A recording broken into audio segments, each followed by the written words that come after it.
My boyfriend spent our entire anniversary dinner mocking me in Spanish to his parents. He called me cheap. He said my laugh was annoying. He even laughed when his mother called me a charity case.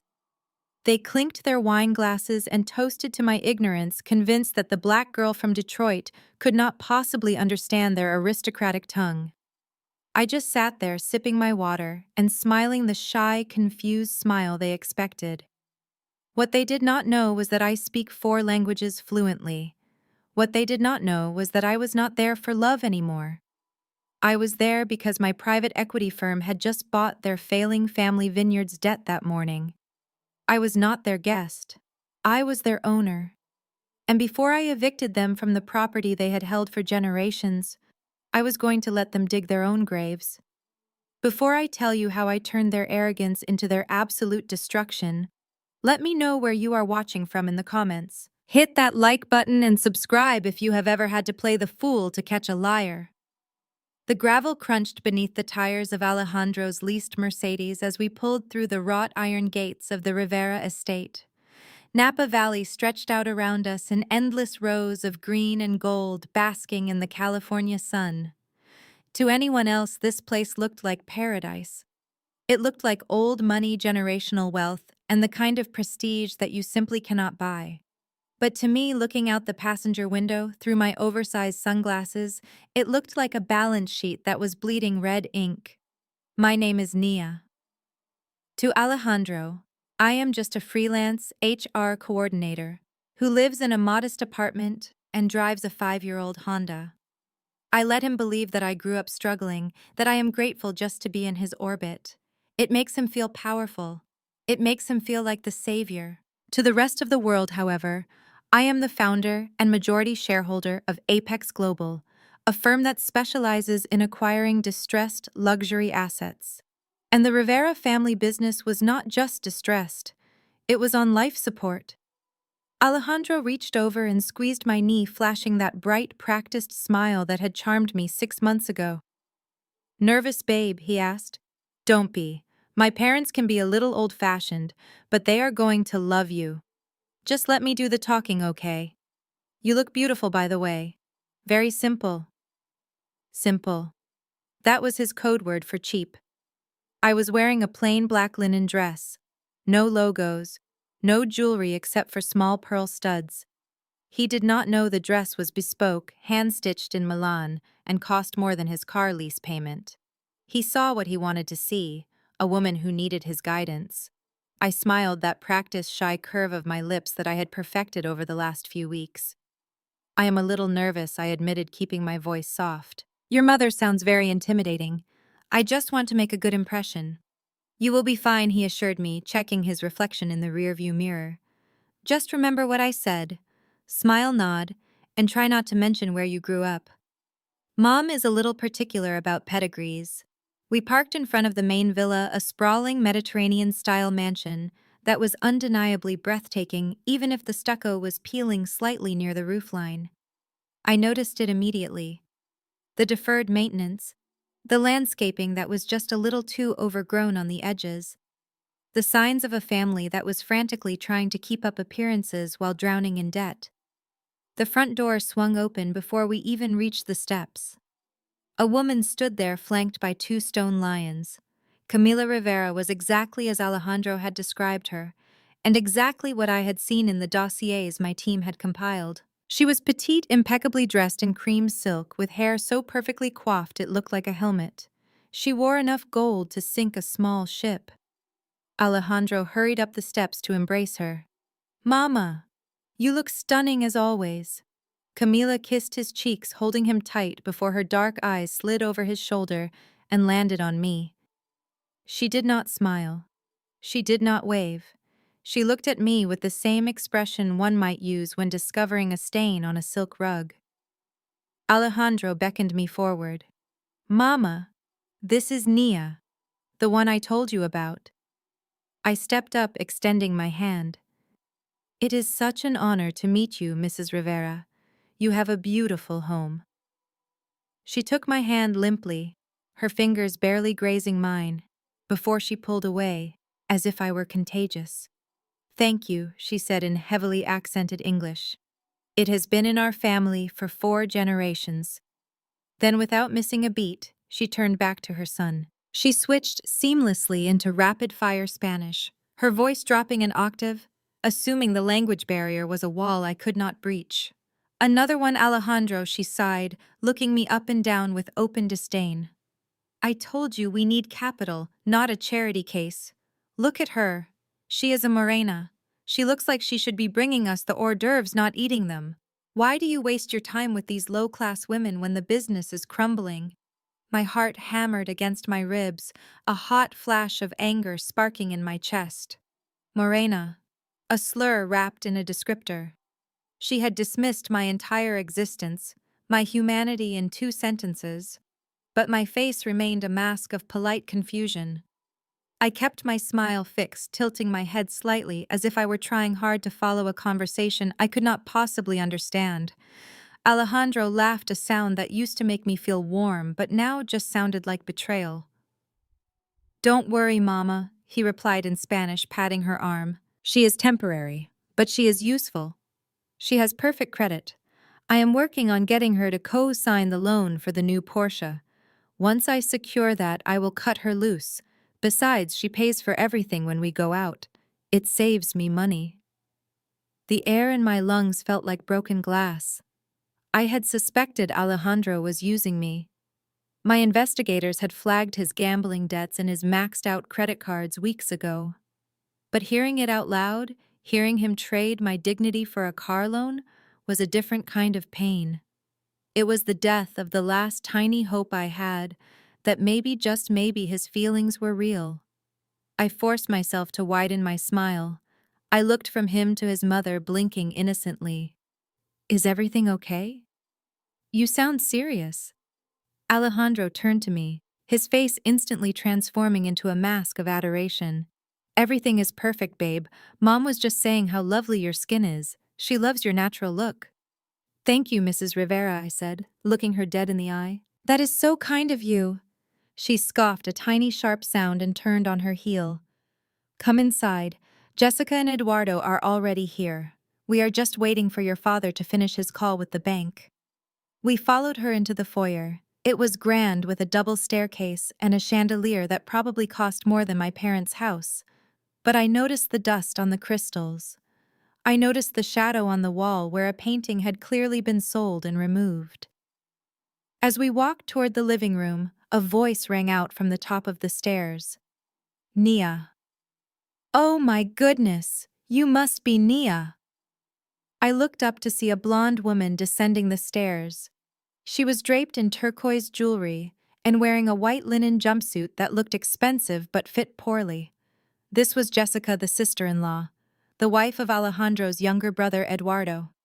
According to my background check, Jessica claimed to be the daughter of a Texas oil tycoon. In reality, her father was a mechanic in Ohio who had filed for bankruptcy 3 times, and she had changed her last name to sound more prestigious. She reached the bottom of the stairs and grabbed my hand, shaking it aggressively. I am Jessica. I have heard so much about you. Alejandro said you work in… what is it? Human resources. I work freelance, I said, keeping my tone humble. I help companies organize their filing systems and manage employee disputes. Jessica's eyes glazed over with boredom instantly. Oh, how quaint. That sounds very steady. I suppose someone has to do the paperwork. She turned to Camilla, switching to English but speaking slowly and loudly, as if I were not just black, but also hearing impaired.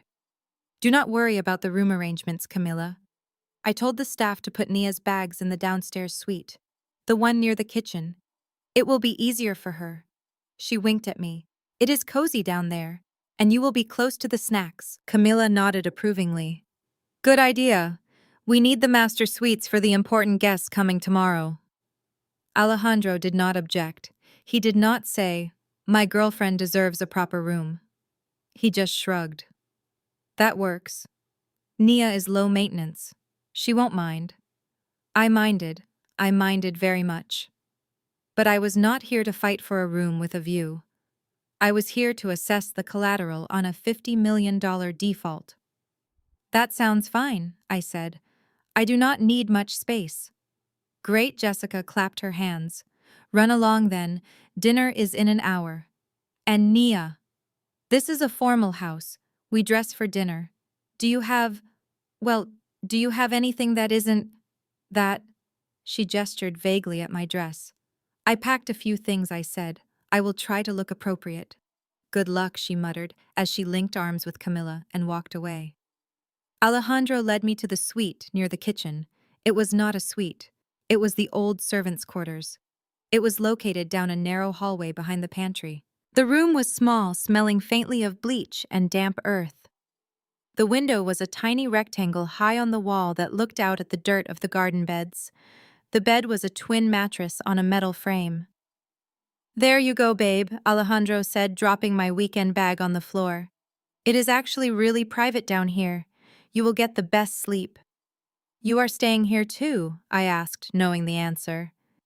He laughed nervously. Oh no. I have to stay in my old room upstairs. Mom gets offended if I don't. Family tradition, you know, but I will sneak down later. He kissed my forehead, a gesture that now made my skin crawl. Get changed. Wear that red thing I bought you. It shows off your assets. Mom likes flash. He left, closing the door behind him. I stood in the middle of the cramped, musty room and listened to his footsteps fading away. I waited until I was sure he was gone. Then I reached into my bag and pulled out my secure satellite phone. I dialed a number that bypassed the local cell towers. The voice on the other end answered immediately in French. Oui, Madame President. It was Jean-Luc, my chief of operations in Zurich. Jean-Luc, I said, my voice dropping the shy, uncertain tremble I had used with the Riveras. Switching to fluent, crisp French, I continued. I am inside the asset. The physical deterioration is worse than the drone footage suggested. The main house has deferred maintenance. The management is incompetent and hostile. Bien sûr, Jean-Luc replied. The acquisition papers are ready for your digital signature. Do we execute the foreclosure notice tonight? I looked around the tiny, insulting room. I looked at the single flat pillow on the bed. I thought about the way Camila had looked at me like I was dirt. I thought about Alejandro promising his mother he would use me for a car loan. Not tonight, I said, a cold smile touching my lips for the first time that day. Let them have their dinner. Let them have their party tomorrow. I want to see how far they will go. I want to see exactly who they are when they think no one is watching. Understood, madame.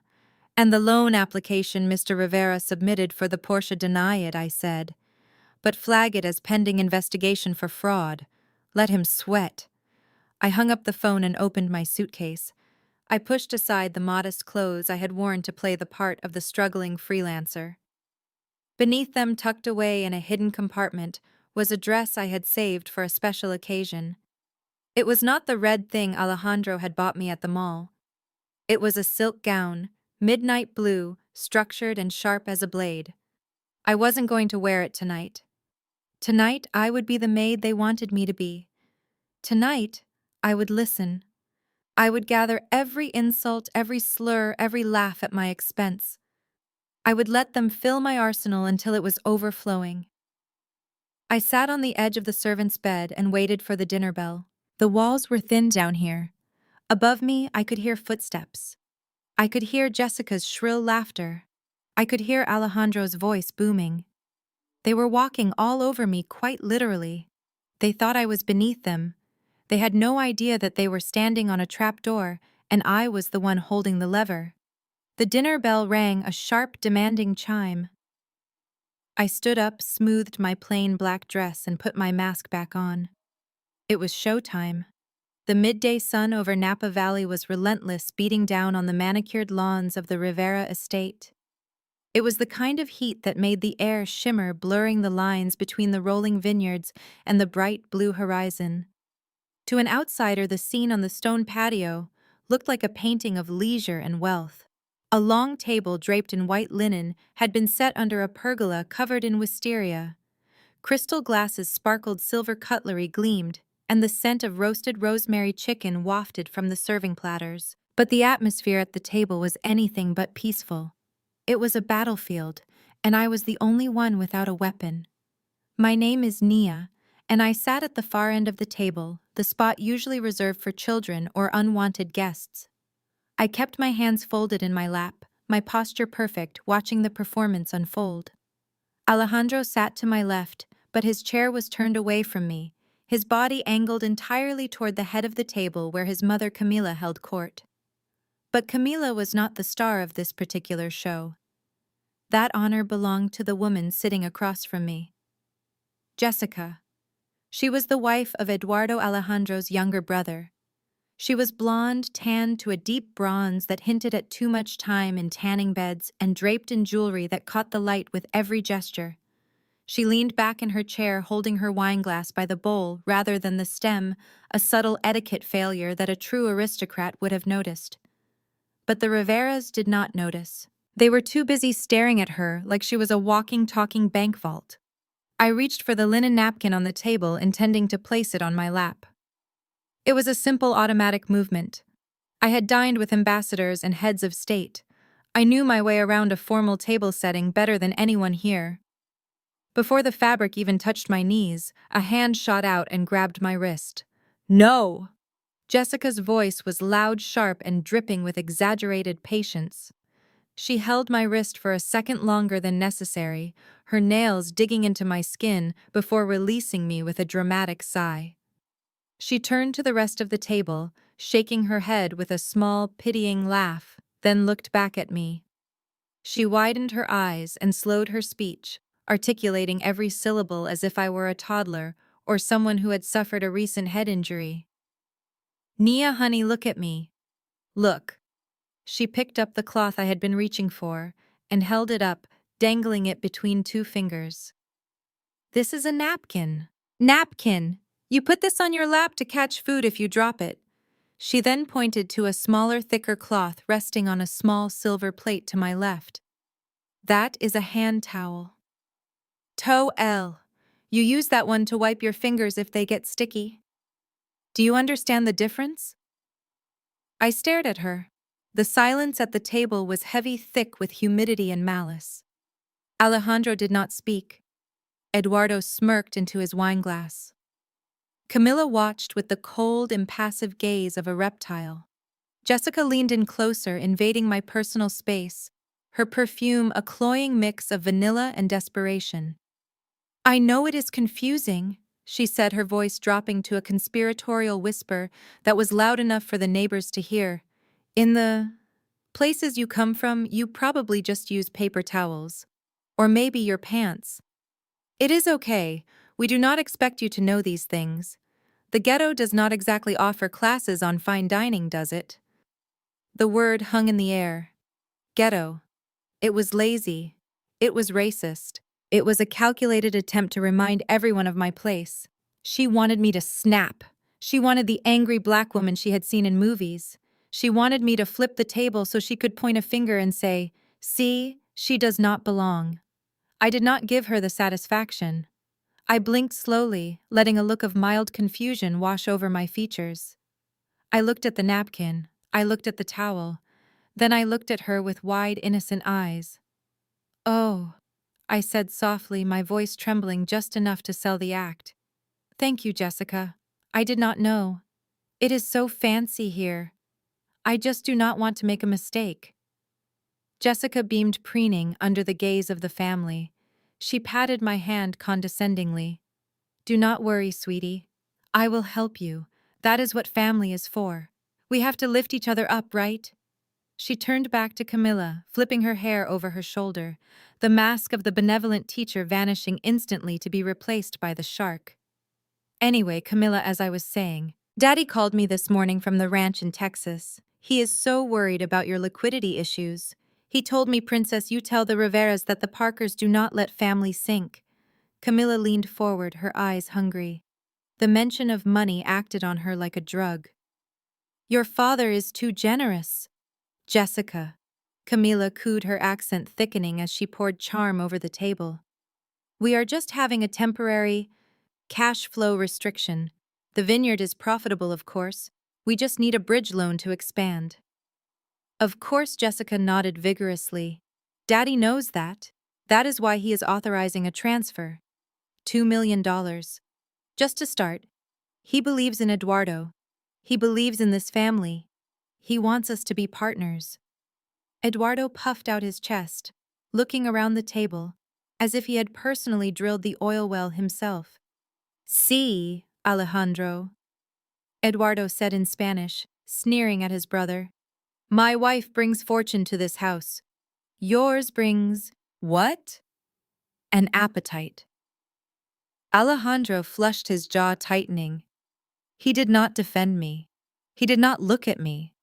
Instead, he turned his charm on Jessica, desperate to get a piece of the imaginary pie she was serving. That is amazing, Jessica, Alejandro said in English, his voice smooth and ingratiating. Your father is a visionary. We should definitely discuss how to allocate that capital. I have some ideas for the distribution network that could double our returns. Jessica waved a hand dismissively.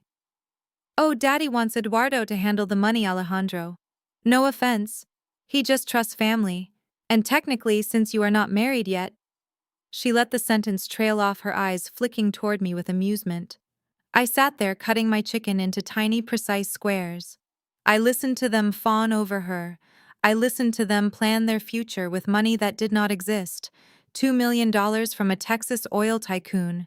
It sounded fantastic. It sounded like the answer to all their prayers. There was just one problem. I had grown up in global finance. I knew the smell of old money. It smelled like cedar and silence. It smelled like discretion. Jessica smelled like department store perfume and panic. Her jewelry was flashy, but under the midday sun, the gold lacked the rich luster of high carats. It looked plated. And her story about her father, Daddy, had holes in it big enough to drive a truck through. Oil tycoons did not wire $2 million based on a phone call from their daughter. They used family offices. They used wealth managers. They required due diligence. And they certainly did not let their daughters marry men like Eduardo, a man whose only accomplishment was crashing 3 different luxury cars before his 30th birthday without a prenuptial agreement. I needed to be sure. Excuse me, I murmured, standing up. Jessica stopped mid-sentence, looking annoyed at the interruption. Where are you going? She asked. We have not finished eating. It is rude to leave the table. Nature calls, I said, keeping my head down. I am so sorry. Go, Camila snapped, waving a hand without looking at me. Just be quick, and use the guest bathroom off the kitchen. Do not go upstairs. I walked away from the table, feeling their eyes on my back, until I rounded the corner of the house. As soon as I was out of sight, my posture changed. The shy slump vanished. I moved with the silent, predatory grace that had earned me my reputation in the boardroom. I did not go to the kitchen bathroom. I went to the main hallway, slipping into the small powder room beneath the stairs. I locked the door and pulled out my phone. My thumb flew across the screen.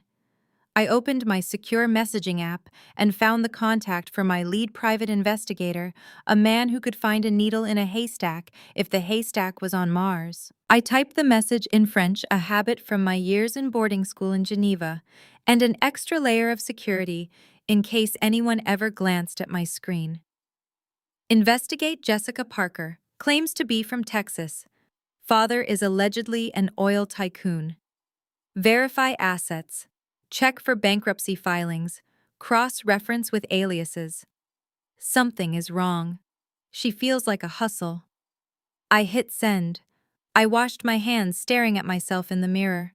I saw the anger simmering behind my eyes, but I pushed it down. Not yet. I needed them to feel safe. I needed them to think they had won. When I returned to the garden, the mood had shifted to celebration. A bottle of vintage champagne, one of the few real assets the Riveras had left, had been opened. They were toasting. To Jessica, Eduardo shouted, raising his glass.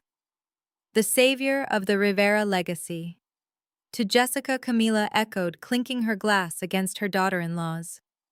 Alejandro raised his glass too, his smile tight but present. To Jessica. I sat back down. My glass was empty. No one offered to pour me any champagne. Jessica looked at me, her eyes glittering with malice. Oh, Nia. We would offer you some, but this bottle is worth about $500. I do not think your palate would appreciate it. Stick to the water. It is good for your skin. I picked up my water glass. You are right, Jessica, I said. I would hate to waste it. My phone buzzed in my pocket, a single vibration. I did not look at it. I knew what it was. My investigator was fast.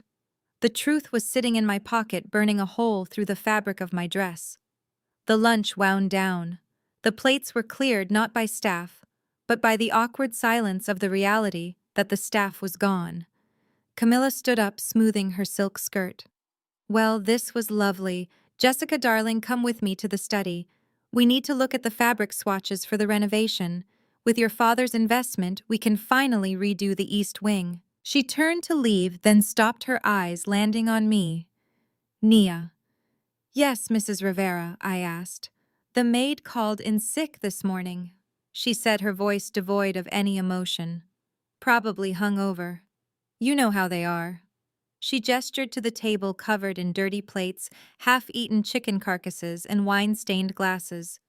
Someone needs to clean this up before the ants come. Since you are staying here for free, and since you did not contribute to the meal, it seems only fair. I stared at her. She wanted me, a guest, the girlfriend of her son, to clear the table and wash the dishes for a party of 6. Alejandro, I said, looking at him. He looked away, studying his fingernails. Mom is right, babe. We are all pitching in. Eduardo and I have to go check the vines. It is a family effort. A family effort where I was the only one with dirty hands. You want me to do the dishes, I clarified. If you want to eat dinner tonight, Camila said, her voice hard. In this house, we all earn our keep. Well, those of us who have to earn it. Jessica has already done her part. Now you do yours. She turned and walked away, linking arms with Jessica. I hear lemon juice is great for grease, Jessica called back over her shoulder, laughing. Don't break a nail. Alejandro stood up, patted my shoulder awkwardly, and followed his brother toward the fields. I was alone in the garden. The sun was hot. The smell of leftover food was beginning to turn sickly sweet in the heat. I stood up and began to stack the plates. I would wash their dishes. I would scrub their grease. I would let them treat me like the help. Because every plate I stacked was another line on the invoice I was writing in my head. And when the bill finally came due, the cost was going to be higher than they could ever imagine. I carried the first stack of dirty dishes into the kitchen. As I set them down in the sink, I pulled out my phone and looked at the message from my investigator. It was a single image file, a mugshot. Jessica Parker, arrested 2 years ago in Ohio for check fraud and identity theft. Father listed as Gary Parker, unemployed mechanic. I looked at the mugshot, then out the window at Jessica laughing in the garden. I turned on the faucet. The water ran cold, then hot. Wash the dishes, Nia, I whispered to myself. Wash them clean. Because tonight we are going to serve a very different course. The kitchen of the Rivera estate was a culinary war zone, and I was the only soldier on the front lines. The industrial exhaust fan rattled overhead, doing absolutely nothing to dispel the thick, suffocating heat that radiated from the 2 massive ovens running at full blast. Sweat trickled down my back, ruining the silk lining of a dress that cost more than the commercial mixer sitting on the counter. But I did not stop. I could not stop. In front of me sat a mountain of onions. 50 pounds of yellow onions, their papery skins shedding like confetti all over the floor. Camila had marched in 20 minutes ago, pointed at the sacks, and told me that the base for the soup needed to be prepared immediately.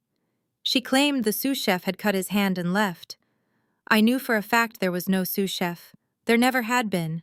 This was hazing, plain and simple. I picked up the knife. It was dull. Of course it was dull. A dull knife is dangerous and exhausting, exactly the kind of tool you give to someone you want to see suffer. I began to chop. The fumes hit my eyes, instantly stinging and sharp. Tears streamed down my face, mixing with the sweat. I did not wipe them away. I let them fall. It fit the narrative.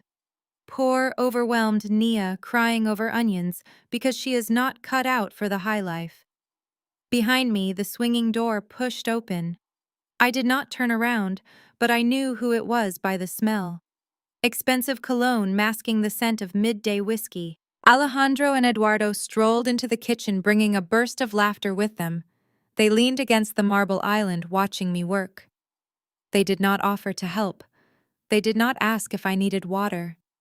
They stood there like patrons at a zoo observing an animal in its enclosure. Alejandro swirled the ice in his tumbler. He looked at his brother, a smirk playing on his lips. Then he spoke, his voice dropping into that relaxed, arrogant Spanish he saved for when he thought I was deaf to his cruelty. "Look at her," he said, gesturing to my back with his glass. "Look at the way she handles that knife." "It is natural," no, Eduardo snorted, taking a long pull from his drink. "It is in the blood, brother. Look at those hands. Those are not the hands of a woman who plays piano or types on a computer. Those are peasant hands. Rough, broad. They are made for scrubbing and chopping. You found yourself a sturdy workhorse, Alejandro." Alejandro laughed, a low, ugly sound. "She is useful, I will give her that. And she does not complain. You tell a girl like that to jump, and she asks how high just for the privilege of being in a house like this." I gripped the handle of the knife tighter. My knuckles turned white. Peasant hands. Workhorse. I looked down at my hands. They were strong, yes. But they were also the hands that had signed a merger acquisition worth $300 million last month. They were the hands that held the pen which had just authorized the hostile takeover of a tech giant in Silicon Valley. They were hands that could crush the Rivera family legacy into dust without breaking a nail. But I did not turn around. I did not throw the knife. I kept chopping, rhythmically, hypnotically, slice, slice, slice. I stopped for a moment to wipe my forehead with the back of my wrist, letting out a shaky breath. I reached into my pocket and pulled out my wireless earbuds. I placed them in my ears, making a show of tapping my phone screen. "Just some music," I said, my voice trembling slightly as I glanced over my shoulder at them. "It helps me focus."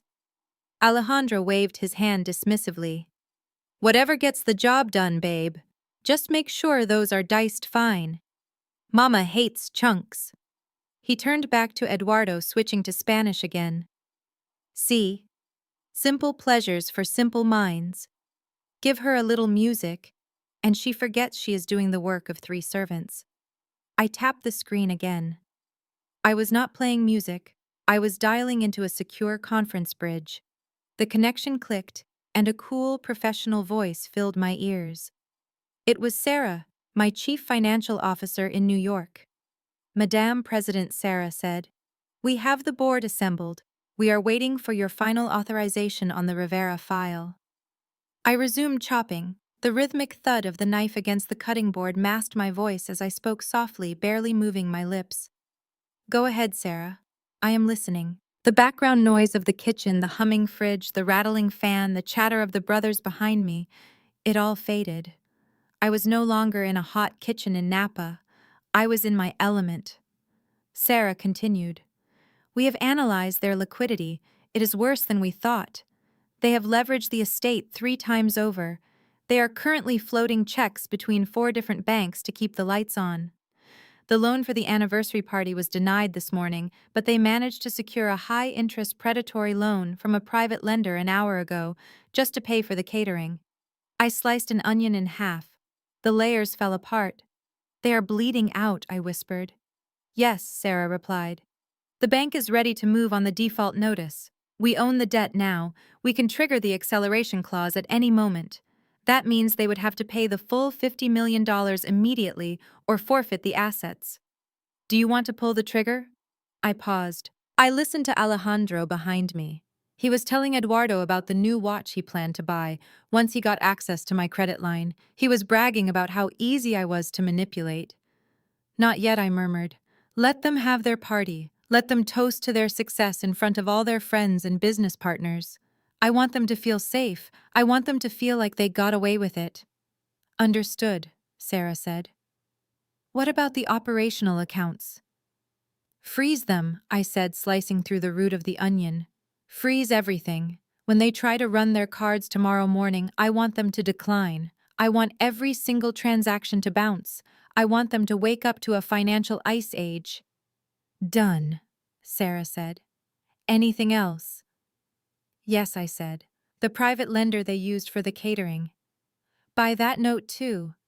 I want to own every single cent of debt attached to this name.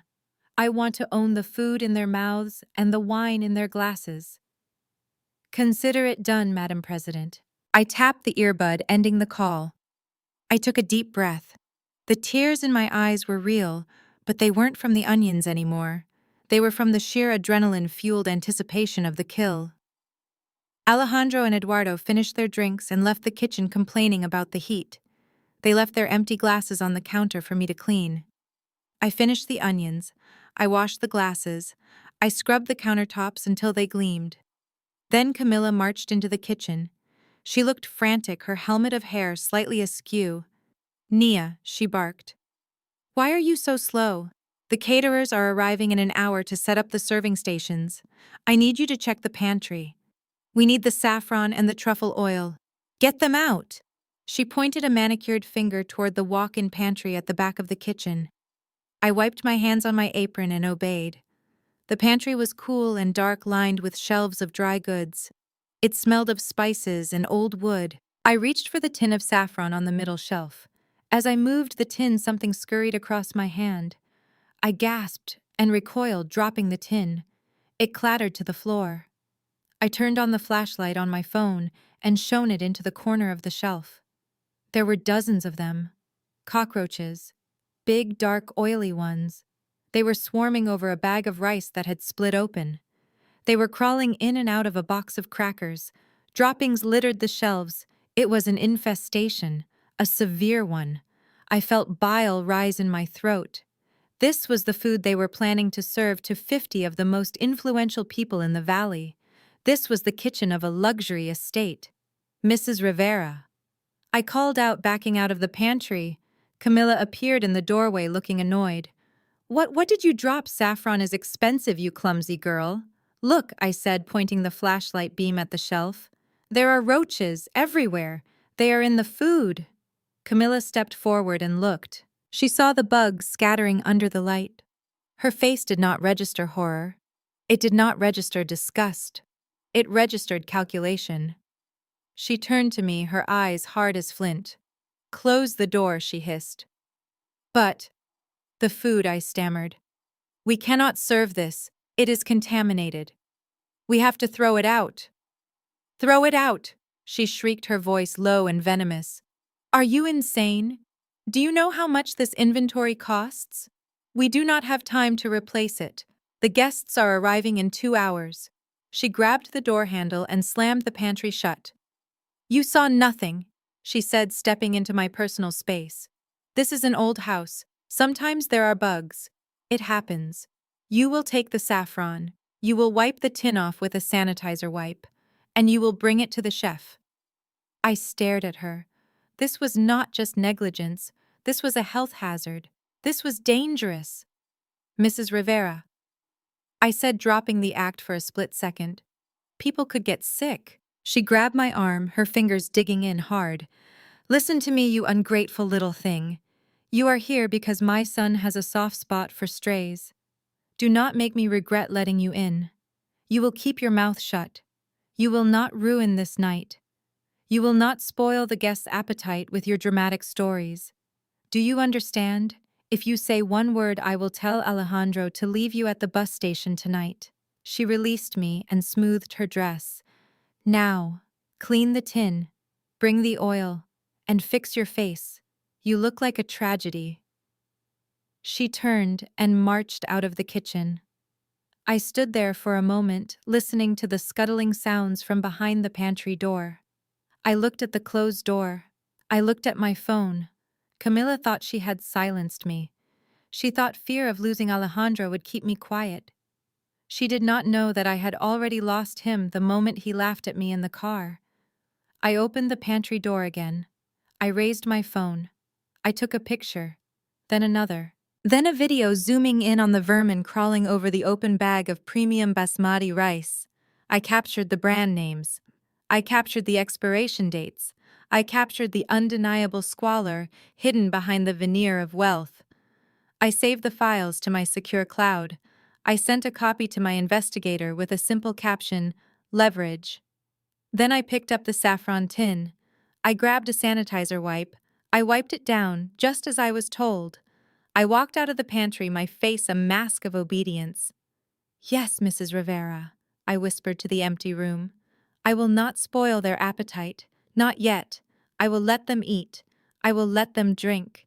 And tomorrow, when the health inspectors arrive with the photos I just took, they are going to choke on every single bite."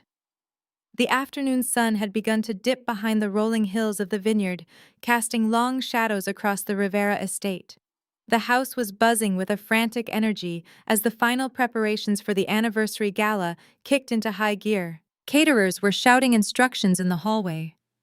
Florists were hauling in massive arrangements of white lilies that smelled like a funeral parlor. And I was standing in the shadows of the library, trying to disappear. I had finished my shift in the kitchen, scoured the grease from my fingernails, and changed back into my simple black dress. My hands still smelled faintly of bleach and onions, a scent that seemed to cling to me like a second skin, marking me as the help regardless of what I wore. I was exhausted, but my mind was razor sharp. I was not here to rest. I was here to watch the house of cards fall. Alejandro found me there. He slipped into the library, closing the heavy oak door behind him with a soft click. The noise of the house faded, instantly replaced by the smell of old paper and dust. He looked frantic. His hair was perfectly styled, but there was a sheen of sweat on his upper lip that betrayed his nerves. He adjusted his silk tie, smoothing it down with a trembling hand before fixing a smile on his face. It was the smile he used when he wanted something, the smile that had worked on me for 6 months. "Nia, baby? There you are," he said, crossing the room in 3 long strides.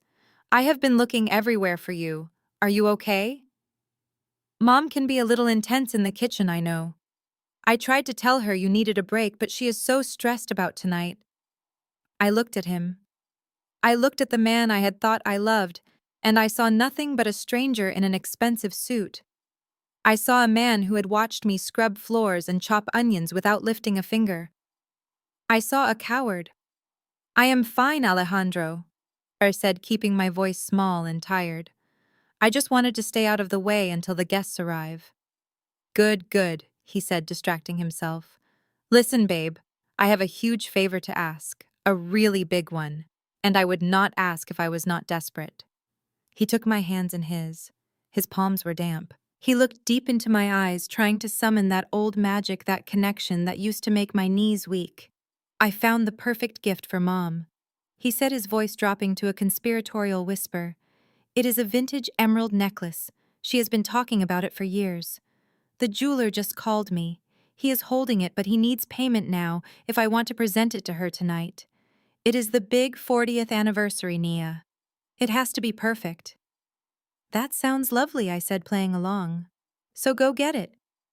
He sighed, a dramatic exhale that ruffled his bangs. "That is the problem. I tried to wire the money, but my bank flagged the transaction as suspicious because I am out of town. They froze my accounts for 24 hours. I have been on the phone with them for an hour, but they say it is a security protocol. They cannot unlock it until tomorrow." He squeezed my hands tighter. "I need you to spot me, Nia. Just until tomorrow morning. As soon as the bank opens, I will wire it back to you with interest, I promise." "How much?" I asked, blinking innocently. $10,000, he said, the number rolling off his tongue a little too quickly. I hesitated. I let the silence stretch out. I let him sweat. I wanted to see how far he would go. I wanted to see if he would beg. 10,000, Alejandro," I said, biting my lip. "That is a lot of money. That is almost all of my savings. You know I have been saving for a new car. I know, babe, I know," he pleaded. "And I swear on my life you will get it back. Plus a little extra for being the best girlfriend in the world. Please, Nia, Do this for me. Do this for the family. If I show up tonight without a gift after Jessica gave them that huge check, I will look like a failure. Mom will never let me hear the end of it. Do you want that? Do you want them to look down on us? Us. There was no us. There was only him, and the ATM he thought he was talking to. I looked at his desperate eyes. I knew the truth. His accounts were not frozen for security. They were frozen because he was overdrawn. He had maxed out his credit lines gambling on sports and buying bottle service at clubs to impress people who did not care about him. There was no necklace. There was only a bookie or a debt he needed to clear before the party started. But I needed the transaction record. I needed the paper trail. Okay, I whispered, letting my shoulders slump as if I were giving in against my better judgment. Okay, Alejandro. For you. He let out a breath that sounded like a tire deflating. Thank you. Thank you, Nia. You are saving my life. I pulled out my phone. I opened my banking app. He watched me over my shoulder, his eyes greedy tracking my fingers as I typed in the amount. $10,000. Sent. The notification chimed on his phone a second later. He checked the screen and his entire demeanor changed. The desperation vanished, replaced by a smug satisfaction. He kissed my cheek quickly, almost carelessly. You are amazing, he said, already backing toward the door. I have to go pick it up. I will see you at dinner. Wear the red dress, okay? He slipped out of the library, leaving me alone in the gloom. I waited 5 seconds. Then I followed him. I moved silently, my flat shoes making no sound on the parquet floor. I did not follow him to the front door where his car was parked. I followed him to the side terrace, a secluded spot hidden by a wall of ivy, where the cell reception was best. I stood just inside the French doors, hidden by the heavy velvet drapes. I could see him through the crack in the curtains.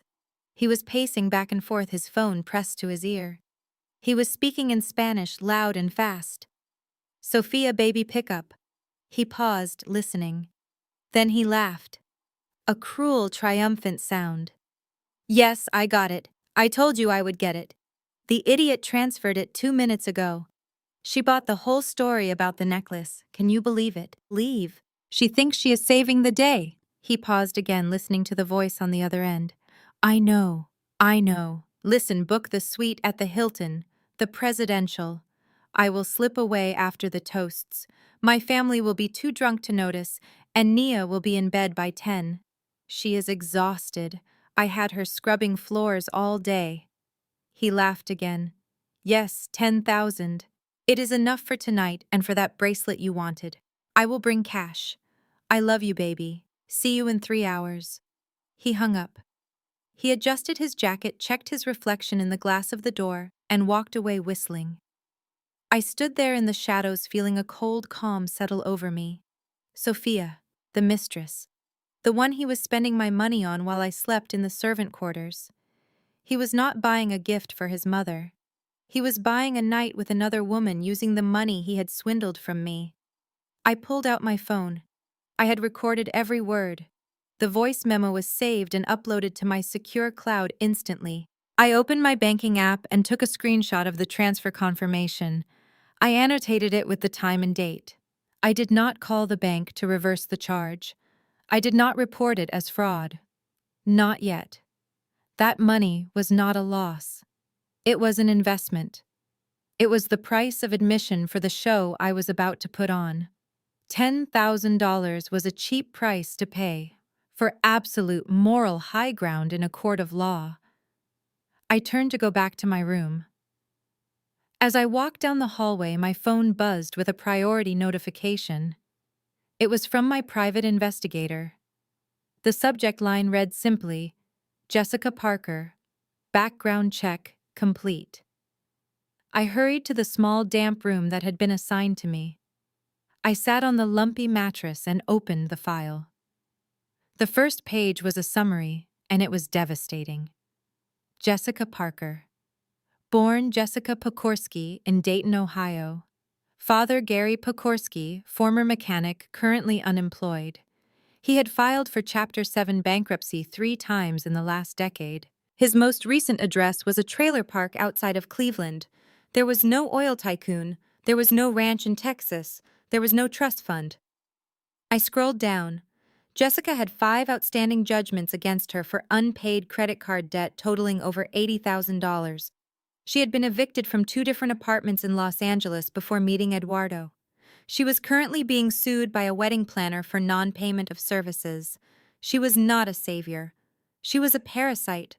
She was exactly like the Riveras, drowning in debt and pretending to float on a yacht. The $2 million transfer she had promised at lunch. It was a phantom. It would never arrive because it did not exist. She was stalling, playing for time, hoping to marry Eduardo and get her name on the deed to the vineyard before anyone realized she was destitute. She did not know the vineyard was already gone. She did not know she was trying to marry into a crater. I looked at the mugshot included in the file. Jessica looking tired and angry, holding a slate with booking numbers. I looked at the recording of Alejandro on my phone. I looked at the bank transfer receipt. I had them. I had all of them. I lay back on the narrow bed and stared at the ceiling. The dinner was in 2 hours. 2 hours until the curtain rose. I stood up and went to my suitcase. I unzipped the hidden lining. I pulled out the midnight blue silk gown. It pooled in my hands, cool and heavy like water. I pulled out the diamond earrings I had hidden inside a pair of socks. Real diamonds, flawless and sharp. I pulled out my makeup kit. I stripped off the plain black dress. I showered in the tiny, cramped stall, scrubbing the scent of onions from my skin until I felt raw. I did not put on the red dress Alejandro had asked for. I put on the silk gown. It fit me like armor. I swept my hair up, revealing my neck. I put on the diamonds. I applied my makeup, highlighting my eyes, making them look fierce and bright. I looked in the mirror. The shy, freelance HR coordinator was gone. The woman staring back at me was the president of Apex Global. She was a woman who spoke 4 languages. She was a woman who controlled assets worth billions. She was a woman who had just paid $10,000 to watch a man destroy himself. I checked the time. It was almost sunset. I picked up my clutch. Inside was my phone with the recording and the digital file on Jessica. I unlocked the door and stepped out into the hallway. The air in the house had changed. The frantic energy of preparation had settled into the heavy, expectant hush of the main event. I walked toward the stairs. My heels clicked on the stone floor, a steady, rhythmic drumbeat of war. Alejandro wanted a show. Camila wanted a servant. Jessica wanted a victim. Tonight, I was going to give them all exactly what they deserved. I walked up the stairs, out of the darkness of the servant quarters and into the light of the main hall. The party was starting, and I was ready to serve the first course. The great hall of the Rivera estate had been transformed into a theater of excess. 50 guests filled the room, a curated collection of Napa Valley's elite desperate creditors and business rivals who had come to smell the blood in the water. Crystal chandeliers dripped light onto tables laden with silver candelabras and white roses. A string quartet played in the corner, their music struggling to rise above the din of polite, predatory conversation. I stood at the top of the stairs for a moment, letting the scene absorb me.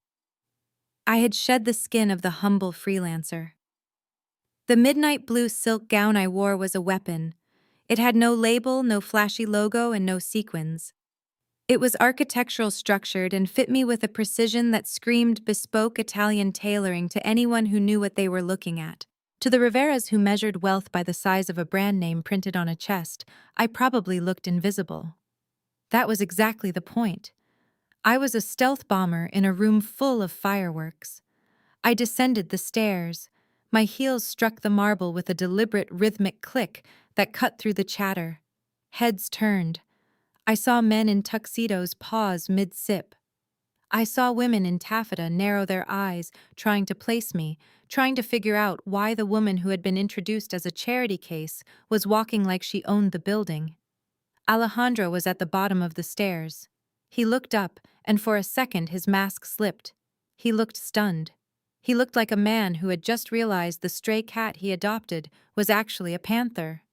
But then he remembered who he was supposed to be. He remembered the $10,000 I had wired him. He remembered that I was his ATM, not his equal. He stepped forward, a glass of champagne in his hand. "Wow," he said, his voice low. "You clean up nice, Nia. I didn't know you had a dress like that. Did you find it at a thrift store? It fits surprisingly well." "It was a gift," I lied smoothly, my face a mask of serene innocence. "From a former employer. I saved it for a special occasion." He nodded, losing interest immediately. "Well, try to blend in. Don't speak unless someone speaks to you first. We have important people here tonight. Investors." Before I could reply, Camilla materialized out of the crowd. She was wearing a red dress that was too tight and too bright, clashing violently with the subtle elegance of the room.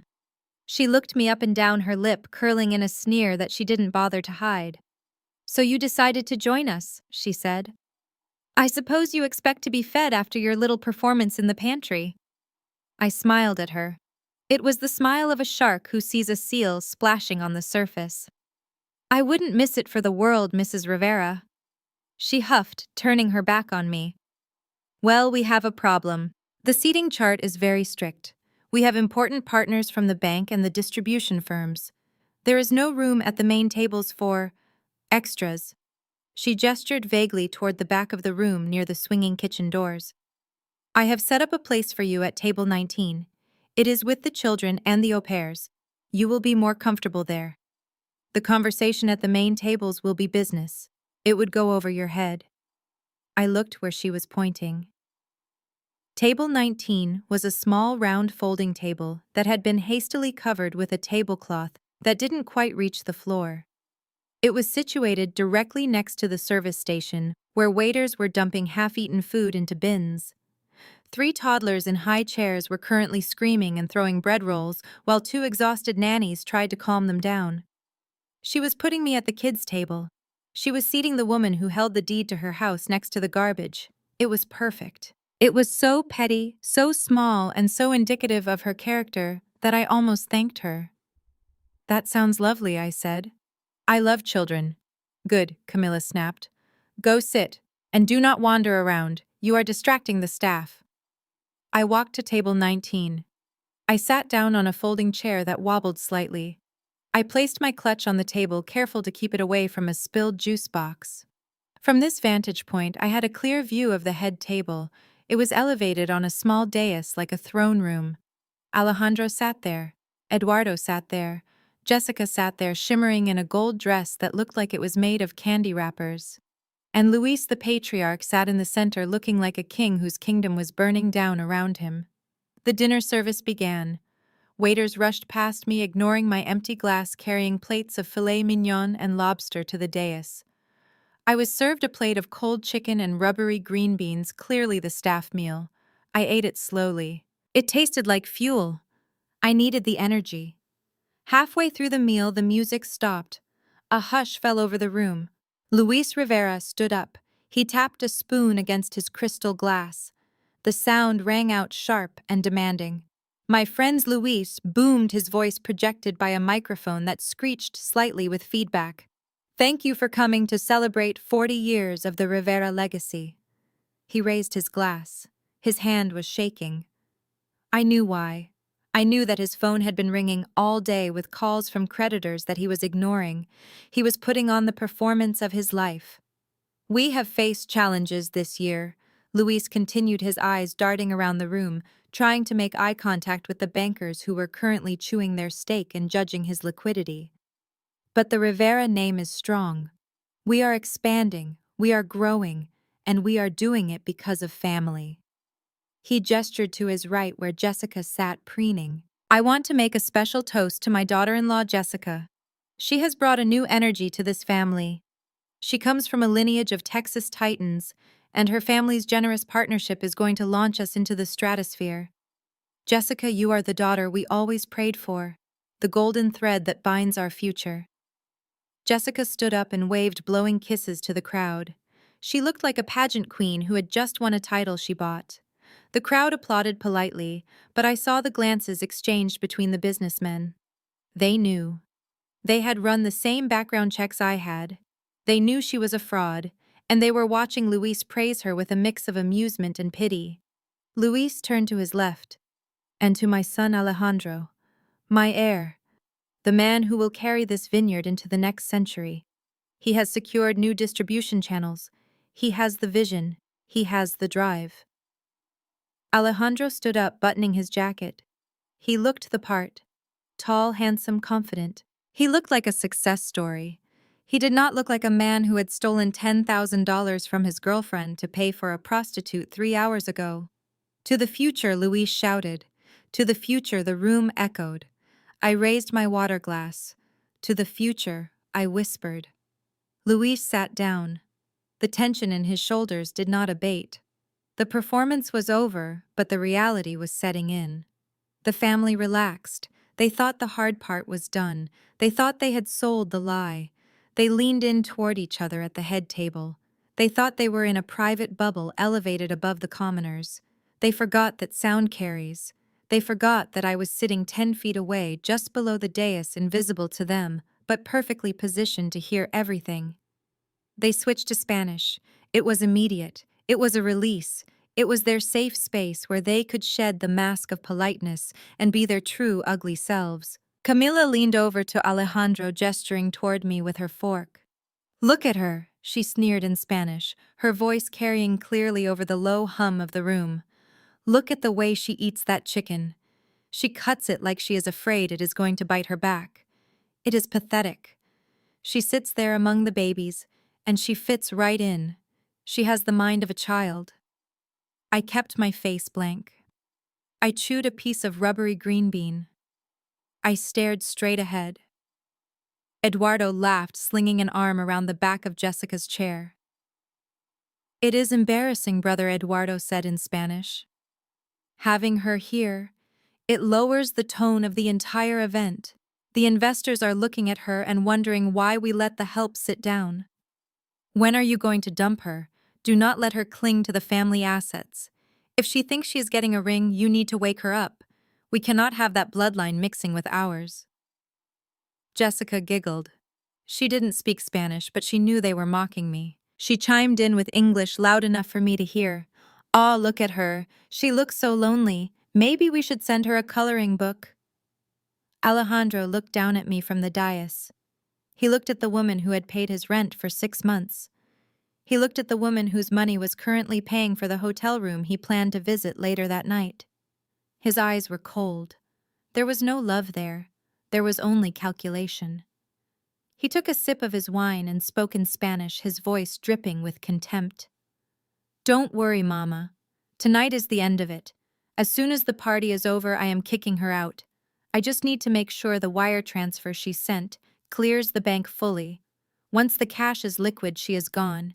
She is just a mobile ATM, and I have already made my withdrawal. A mobile ATM.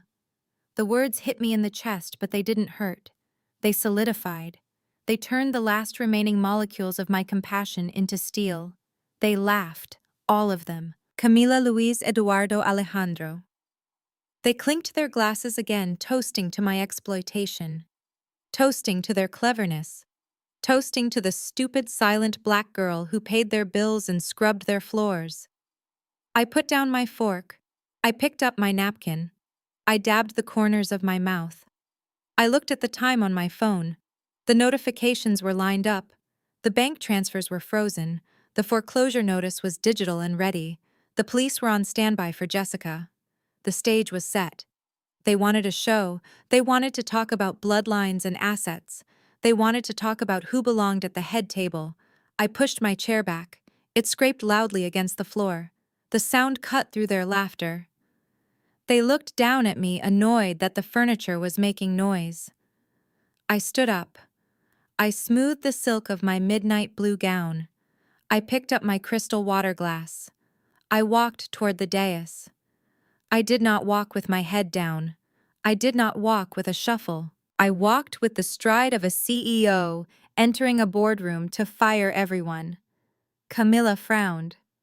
"What is she doing?" she hissed in Spanish. "Sit down, girl," I ignored her. I walked up the 3 steps to the dais. I stood at the end of their table. I towered over them as they sat. I tapped my glass with my fingernail. Ding, ding, ding. The room went silent. The guests turned. They saw the woman from table 19 standing over the family. They sensed the shift in atmospheric pressure. They knew something was about to happen. Alejandro looked panicked. Nia, babe, what are you doing? Sit down. You're drunk. I smiled at him. It was a terrifying smile. I am not drunk, Alejandro, I said, my voice projecting clearly to the back of the room without a microphone. I am just finally ready to join the conversation. I turned my gaze to Camilla. I locked eyes with her, and then I opened my mouth. The silence in the room was not empty. It was heavy. It was pressurized.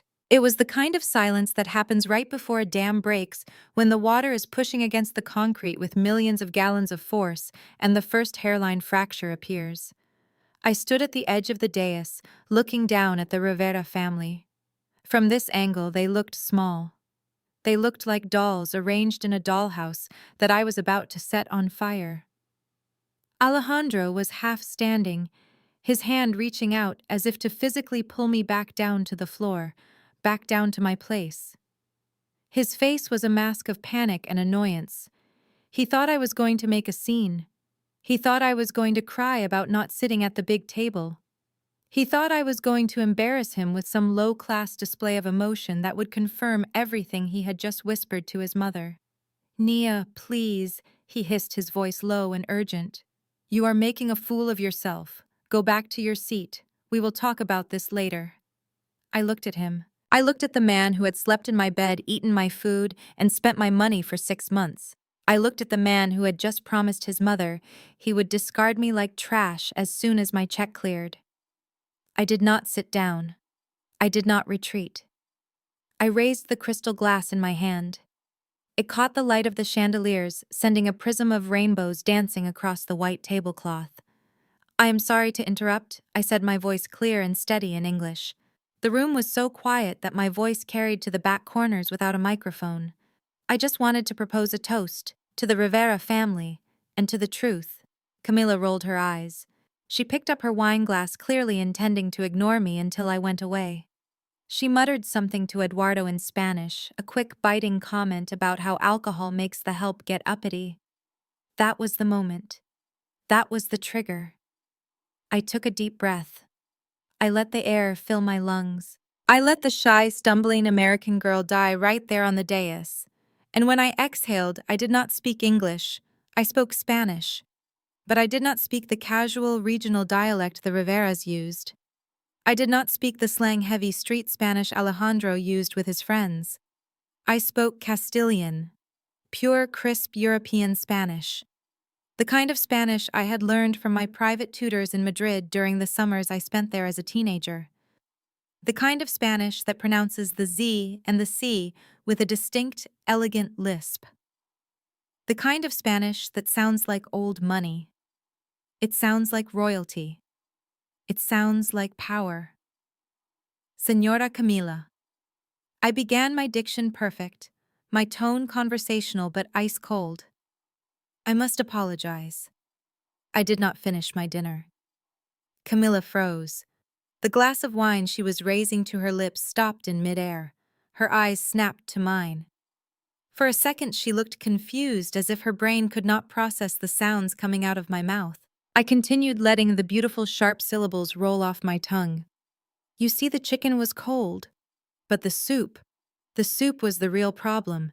It was incredibly salty, almost bitter. I leaned in closer, resting one hand on the edge of their table. It reminded me of the comments you have been making about my skin color for the last 48 hours. Salty, bitter, and entirely tasteless. The sound of a pin dropping would have sounded like a gunshot in that room. Camilla's mouth fell open. Her face drained of color so fast it looked like the blood had simply evaporated from her body. She stared at me, her eyes wide, terrified, uncomprehending. I did not stop. I did not give her time to recover. I pivoted slightly, turning my gaze to the 50 guests watching us with rapt attention. Many of them spoke Spanish. I saw the recognition on their faces. I saw the shock. I saw the realization dawn on the bankers and the investors that the girl at the kids' table was not who they thought she was. I continued addressing Camilla, keeping my voice pleasant, as if we were discussing the weather. You called me a morena with such disgust when I arrived. You said I looked like I should be serving the hors d'oeuvres. You said I had the mind of a child. I paused, letting a small, cold smile touch my lips. It is interesting, Camilla. For a woman who claims to care so much about pedigree and breeding, your manners are surprisingly peasant. In my family, we do not insult guests in a language we assume they do not speak. We call that cowardice. And we do not serve saffron that has been crawling with cockroaches even to the help. A gasp rippled through the room. Several guests put down their forks. Camilla made a choking sound. She tried to stand up, but her legs seemed to fail her. She slumped back into her chair, clutching her chest. Lies, she gasped in English, her voice shrill and weak. She is lying. She is crazy. I ignored her. I turned my attention to Eduardo. He was staring at me with his mouth agape, a piece of steak halfway to his mouth. And Eduardo, I said, switching back to my flawless Castilian. You asked your brother earlier when he was going to kick me out. You were worried I would cling to the family assets. You were concerned about my bloodline mixing with yours. I laughed. It was a genuine laugh this time. It was the laugh of someone who knows the punchline to a joke no one else gets. Eduardo, look at yourself. You are wearing a suit that does not fit. You are drinking champagne you cannot afford. And you are married to a woman whose father is not an oil tycoon, but a mechanic who has filed for bankruptcy 3 times. I glanced at Jessica. She was looking back and forth between us, panic rising in her eyes. She did not understand the words, but she understood the tone. She understood that the predator had just entered the room. Eduardo Puy continued. You do not have any assets for me to cling to. Your family is destitute. You are drowning in $50 million of debt. You are not protecting a legacy. You are protecting a corpse. Eduardo dropped his fork. It clattered against the fine china, a harsh, discordant note in the silence. He looked at Jessica, then back at me, his eyes darting around the room as if looking for an exit. Finally, I turned to Alejandro.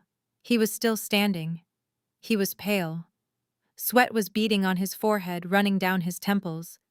He looked at me like I was a ghost. He looked at me like I was a monster. Alejandro, I said softly. My love. He flinched at the endearment. You called me a mobile ATM, I said, savoring the words. You told your mother that as soon as the wire transfer cleared, you were going to dump me. You said I was just a temporary fix, a useful idiot. I took a step closer to him. He took a step back, bumping into his chair. Well, I have some bad news for you, Alejandro. I reached into my clutch. I pulled out my phone. I held it up so he could see the screen. It showed the banking app. It showed the transfer of $10,000. And then with a single tap of my thumb, I swiped to the next image. It was a notification from the bank. Transaction canceled. Fraud alert triggered. You see, Alejandro. I continued in Spanish, my voice hardening into steel. The ATM is out of order. It just swallowed your card. And that $10,000 you thought you stole to pay for your hotel room with Sophia tonight. It is gone.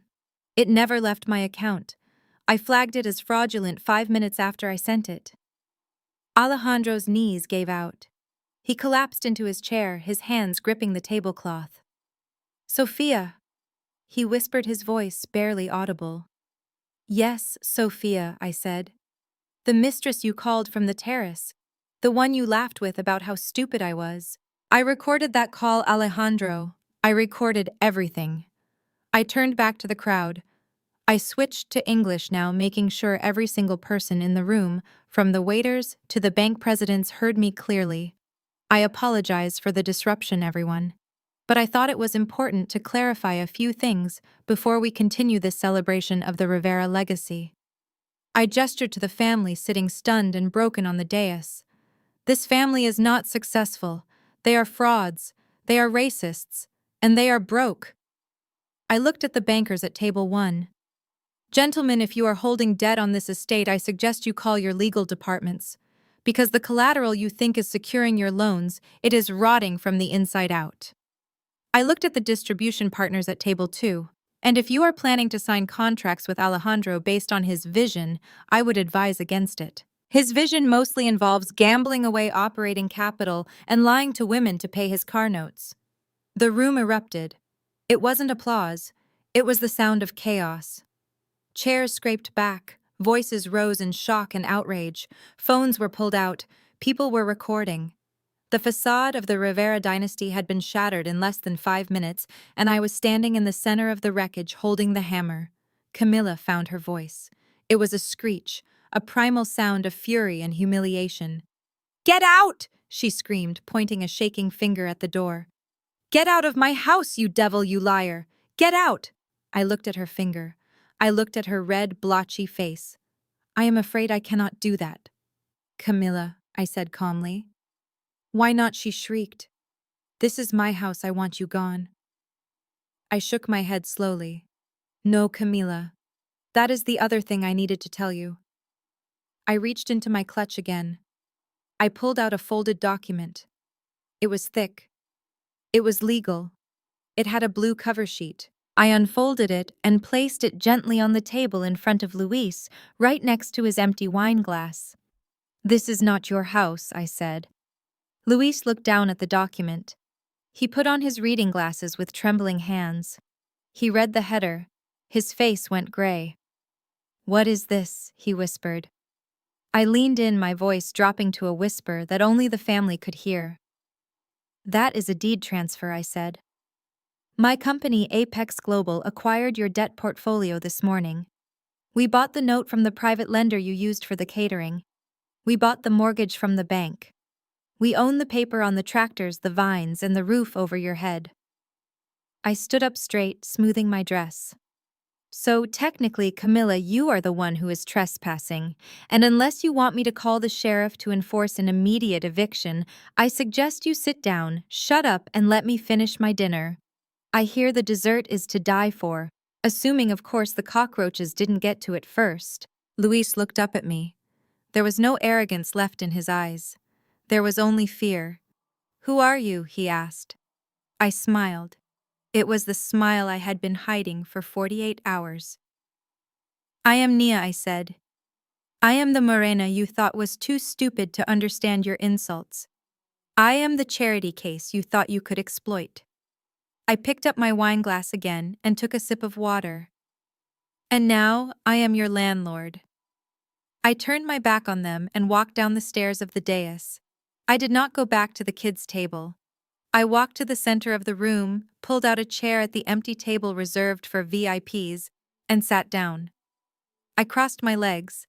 I placed my clutch on the table. I looked at the waiter standing nearby who was staring at me with his mouth open. "Excuse me," I said politely. "Could I have a glass of the vintage champagne now? I believe I can afford it." The waiter scrambled to obey. Behind me on the stage, the Rivera family was imploding. Jessica was screaming at Eduardo.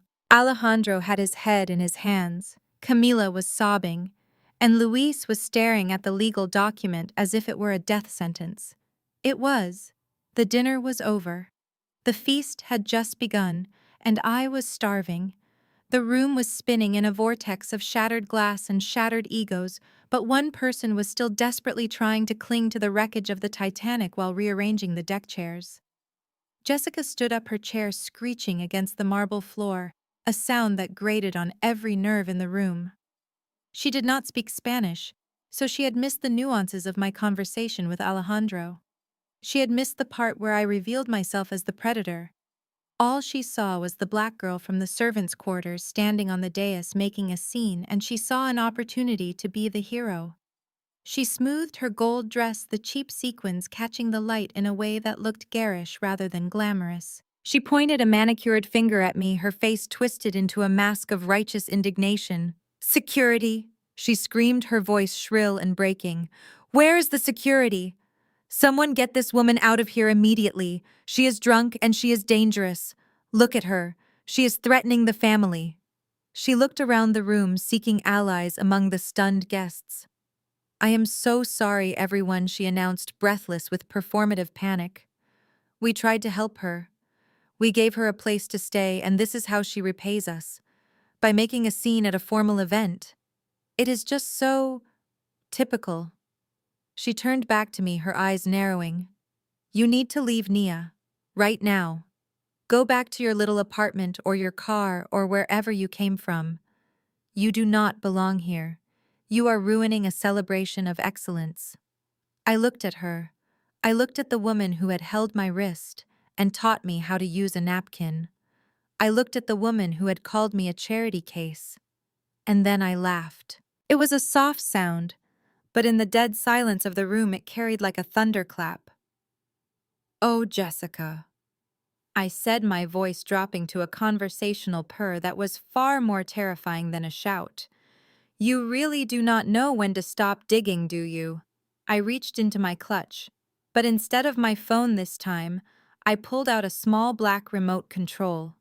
Earlier that afternoon, while the caterers were setting up, I had taken a moment to sync my phone with the estate's audio-visual system. It was a simple Bluetooth handshake. The Riveras had installed a massive projection screen behind the dais, intended for a slideshow of their glorious family history. They wanted to show off 40 years of success. I pointed the remote at the ceiling. I think you are right, Jessica, I said. We should talk about excellence. We should talk about pedigree. We should talk about where we come from. I pressed the button. A motorized hum filled the room as the massive white screen descended from the ceiling behind the head table. The lights in the hall dimmed automatically. The guests turned their chairs expecting a montage of vintage wine harvests and family weddings. Instead, a giant high-definition image filled the screen. It was a mugshot. Jessica Parker. But the name on the booking slate did not say Parker.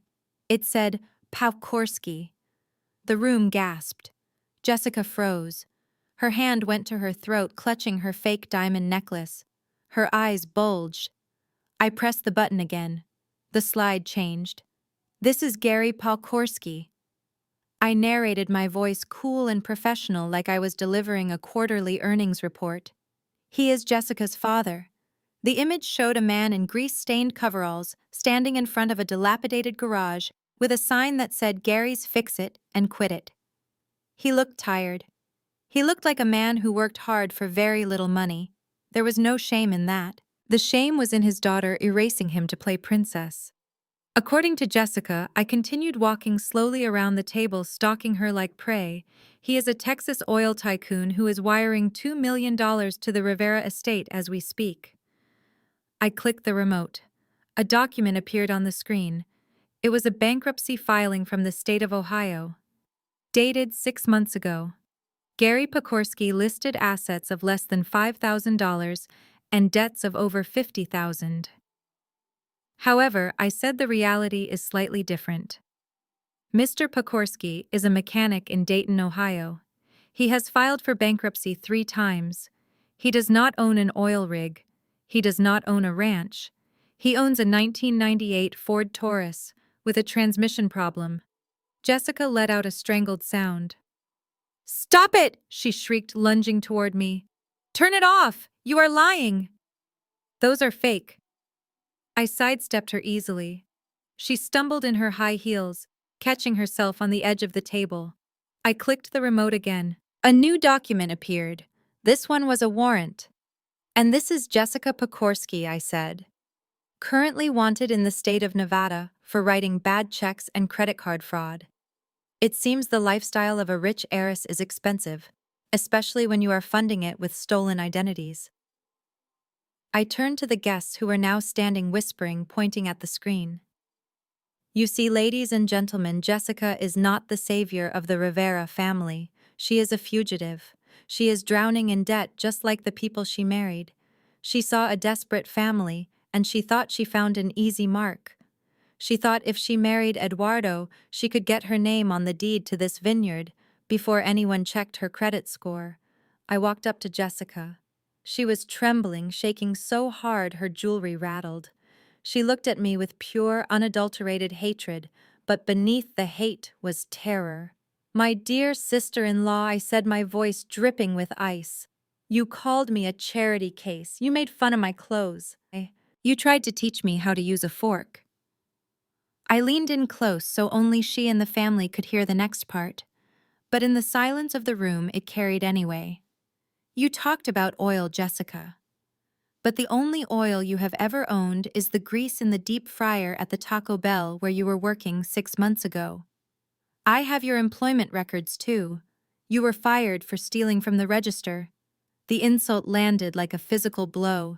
It stripped away the last layer of her pretense. She wasn't just exposed, she was flayed. Eduardo stood up. His face was purple. He looked at the screen. He looked at his wife. He looked at the lie he had married. You told me you had a trust fund. He roared, his voice cracking. You told me your father was sending the wire transfer tomorrow. I bought you that ring on credit because you said you would pay it off. Jessica turned to him, grabbing his lapels. Baby, listen to me, she pleaded. Her accent slipping, sliding from the affected mid-Atlantic drawl into a flat Ohio twang. She is lying. She photoshopped these. My daddy is rich. The money is coming, I swear. Liar. Eduardo screamed, shoving her away. She stumbled back, crashing into a waiter who was holding a tray of untouched desserts. Chocolate mousse splattered across her gold dress, ruining it instantly. You are nothing, he spat at her. You are trash. You are worse than her. He pointed at me, but the insult didn't land. I was bulletproof. Camilla stood up. She looked at Jessica with a disgust that was profound. This was the woman she had toasted. This was the woman she had embraced. This was the woman she had chosen over me. Get out of my sight, Camilla hissed. You filth! You dare to come into my house and lie to me. You dare to eat my food and drink my wine when you are nothing but a common thief. She raised her hand, and for a second, I thought she was going to strike Jessica. But she didn't. She turned her rage on her son. Eduardo, you idiot, she screamed. You married her. You brought this disaster into our home. You said she was an heiress. You said she would save us. I did not know, Eduardo wailed, looking like a child. She had the clothes. She knew the brands. Because she stole them. I interjected calmly, clicking the remote one last time. The screen went black. The show was over. But the physical toll was just beginning. Luis Rivera, the patriarch who had sat silently through the entire exchange, suddenly made a noise. It was a wet, gurgling sound. He clutched his chest. His face, which had been gray, turned a terrifying shade of blue. He tried to stand, but his legs gave out. He collapsed heavy and hard onto the table, scattering crystal glasses and silverware. Luis Camilla screamed, forgetting Jessica, forgetting me, forgetting everything but the man who was currently gasping for air on the tablecloth. The room erupted into chaos. Guests were shouting. Someone yelled for a doctor. I stood still. I watched them. I watched the family that had been so arrogant, so untouchable just 10 minutes ago, now reduced to a screaming, panicked mess. Eduardo was frozen, staring at his father. Alejandro was backing away, looking for an exit, his survival instinct overriding any sense of filial duty. Jessica was on the floor, covered in chocolate, sobbing about her dress. I pulled out my phone. I dialed 911. I need an ambulance, I said calmly, walking toward the exit. 1422 Vineyard Drive. Possible cardiac arrest. Male. 60 years old. I hung up. I looked at the scene one last time. It was a masterpiece of destruction, and I had painted it with the truth. I walked past the dais. I walked past the sobbing Camila. I walked past the gasping Luis. I did not stop to help. I was not a doctor. I was not family. And as they had reminded me so many times, I was just the help. And the help had finished her shift. I walked out of the great hall, leaving the sound of sirens wailing in the distance behind me. The night air was cool and sweet. I took a deep breath, filling my lungs with the scent of jasmine and victory. The vineyard was quiet. The vines stood in silent rows, unaware that their owners were currently imploding. I walked to the edge of the terrace. I looked out over the valley. It was mine, all of it. But I wasn't done yet. I had taken their pride. I had taken their lies. Now, I was going to take their home. I pulled out my phone again. I dialed Jean-Luc. Execute the eviction notice, I said. Have the security team meet me at the gate in 10 minutes. I want the locks changed before the ambulance leaves the driveway. Understood, Madam President, he replied. I hung up. I smoothed my dress. I checked my reflection in the glass of the terrace door. I looked expensive. I looked powerful. I looked like the woman who owned the place, because I was. The ambulance lights were painting the walls of the great hall in strobes of red and white. But the chaos inside the room had nothing to do with medical emergencies and everything to do with moral bankruptcy. Luis Rivera was being loaded onto a stretcher, his face covered by an oxygen mask, his chest rising and falling in shallow, terrified gasps. The paramedics were efficient moving him toward the double doors, but the party did not stop. It just mutated. Alejandro stood in the center of the room watching his father being wheeled away. For a moment I thought he might follow them. I thought he might show a flicker of humanity, a spark of concern for the man who had raised him. But he did not move toward the ambulance. He turned toward me. He looked at me, and he did not see a woman. He saw a lifeline. He saw the only person in the room who could stop the bleeding. He saw the checkbook he thought he could still manipulate. He ran a hand through his hair, ruining the perfect gelled style he had spent an hour on. He took a step toward me, his hands held up in a gesture of surrender that looked more like he was trying to ward off a blow. "Nia, baby, please listen to me," he shouted, his voice cracking. "You are getting this all wrong. You are overreacting. You do not understand Spanish culture. You do not understand how we talk." I stood perfectly still. I held my ground like a statue carved from obsidian. I watched him sweat. It was a joke, he pleaded, switching to English, so the remaining investors could hear him, so he could try to salvage his reputation along with his bank account. I was joking with Eduardo. It is just locker room talk. We say things we do not mean. It is just machismo. It is a game. I love you, Nia. You know I love you. He reached for me. His hand, clammy and trembling, tried to grasp my bare arm. I did not flinch. I did not pull away. I simply looked at his hand until he dropped it, realizing that touching me was like touching a high-voltage wire. "A joke," I repeated, my voice flat. "You think calling me a racial slur is a joke? You think stealing $10,000 from my savings account is a punchline?" "No, no, no," he stammered, his eyes darting around the room looking for an ally, finding none. "I did not steal it. I borrowed it. For the necklace. For Mom. I was going to surprise you too. I was going to propose tonight, Nia. That is why I was so stressed. That is why I said those stupid things. I was just blowing off steam." He reached into his pocket and pulled out a small velvet box. He opened it. Inside was a ring. It was small. The diamond was cloudy. It looked like something he had picked up at a pawn shop an hour ago. "See?" he said, holding it up, his hand shaking so hard the ring rattled in its setting. "I bought this for you. With the money. It was all for you." The room went quiet again. A few of the guests looked at the ring, then at me. For a second I saw doubt in their eyes. Maybe he was telling the truth. Maybe I was the hysterical woman ruining a romantic gesture. Maybe this was all a terrible misunderstanding. Alejandro saw the doubt too. He latched onto it. "Please, Nia," he begged, dropping to one knee. "Marry me.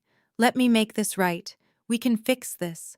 We can pay off the debts together. We can run the vineyard. You are so smart. You can help me. Just say yes." I looked down at him. He looked pathetic. He looked like a worm trying to negotiate with a bird. I did not look at the ring. I looked at my phone, which was still connected to the room's audio system.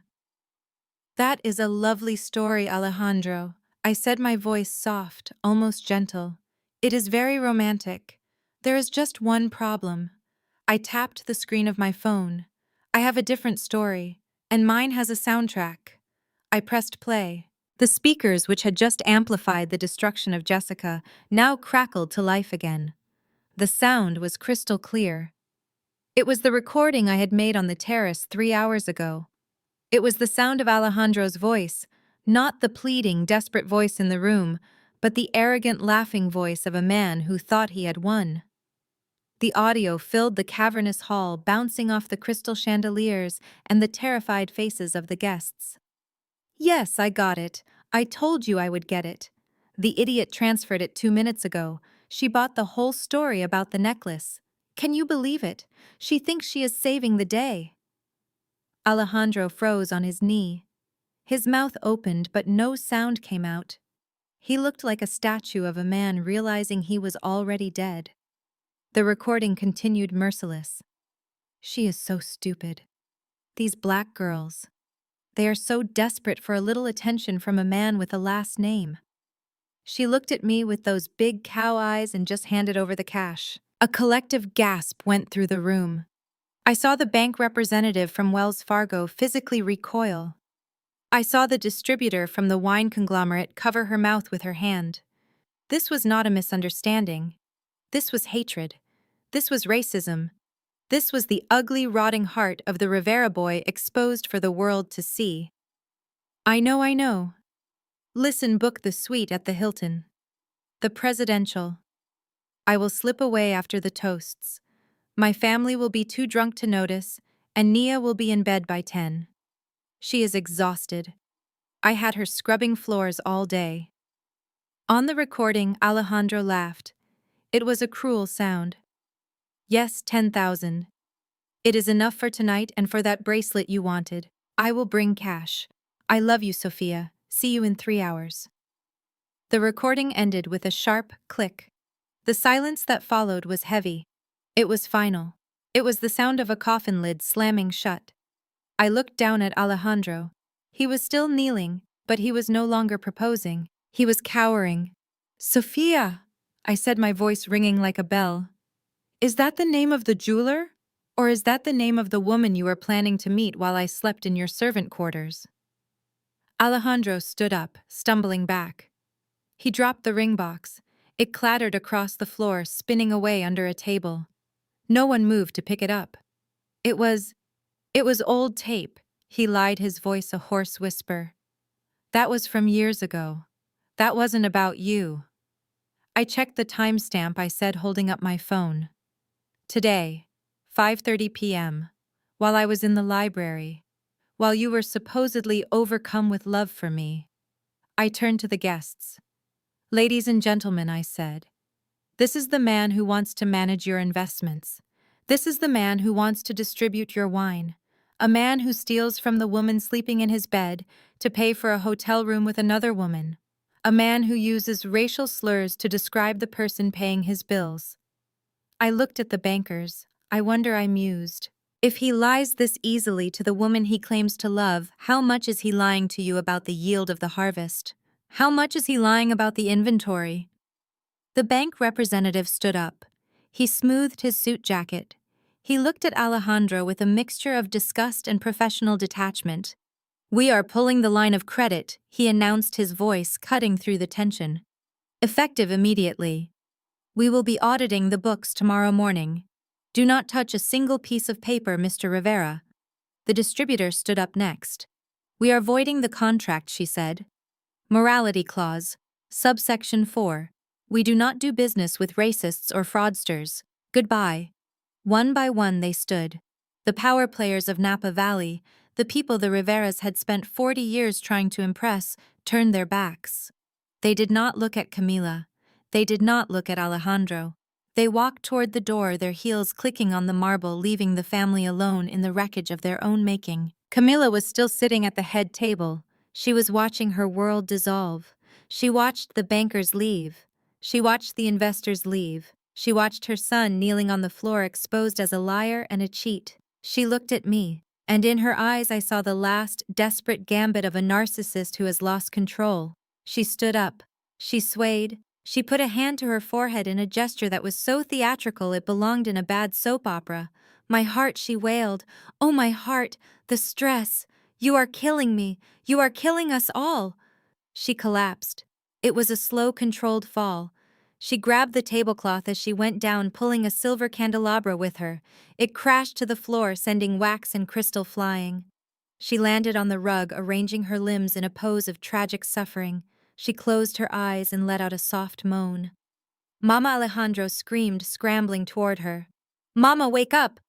Eduardo rushed to her side, fanning her face with a napkin. She is having a heart attack, Jessica shrieked, trying to deflect attention from her own exposure. Call the ambulance back! Call them back! I stood there. I did not move. I did not reach for my phone. I watched Camilla peeking through her eyelashes, checking to see if anyone was rushing to save her. She was waiting for the sympathy. She was waiting for the guest to turn back, to rush to her aid, to blame the cruel girl who had caused this. But the guest did not turn back. They kept walking. They had seen the show. They knew a performance when they saw one. I walked over to where Camilla lay on the floor. I stood over her. Camilla, I said, my voice bored. You can get up now. The ambulance already left with your husband, and they are not coming back for a bad actress. She groaned louder, fluttering her eyelids. I leaned down close to her ear. Also, I whispered, the floor you are lying on, it is mine, and you are wrinkling the rug. Camilla's eyes snapped open, the mask fell away. She glared at me with pure, unadulterated venom. She sat up, pushing Alejandro away. You are a demon, she hissed. You are the devil sent to destroy us. No, Camila, I said, straightening up and looking down at her. I am just the consequences of your actions, and gravity works fast on hypocrites. I turned away from them. I turned away from the sobbing mother, the cheating son, the thief daughter-in-law, and the coward brother. I walked toward the door where the last of the guests were filing out. The party was over. The house was empty, and the check had finally cleared. The great hall was emptying out, the echo of the slamming doors serving as the applause I had never asked for. The last of the investors had fled their luxury sedans, peeling out of the driveway as if the estate itself were contagious. Inside, the silence was heavy, broken only by the ragged breathing of the Rivera family huddled together on the dais, like survivors on a life raft that was rapidly taking on water. Luis Rivera, who only moments ago had been clutching his chest in a theatrical display of cardiac distress, suddenly found the strength to stand. The miracle of rage had cured him. He pushed himself up from the table, his face flushed not with health, but with the violent purple of a man who realizes he has lost control of his kingdom. He looked at the wreckage of his anniversary party. He looked at his sobbing wife, his humiliated sons, and the fraudster daughter-in-law cowering in the corner. Then he looked at me.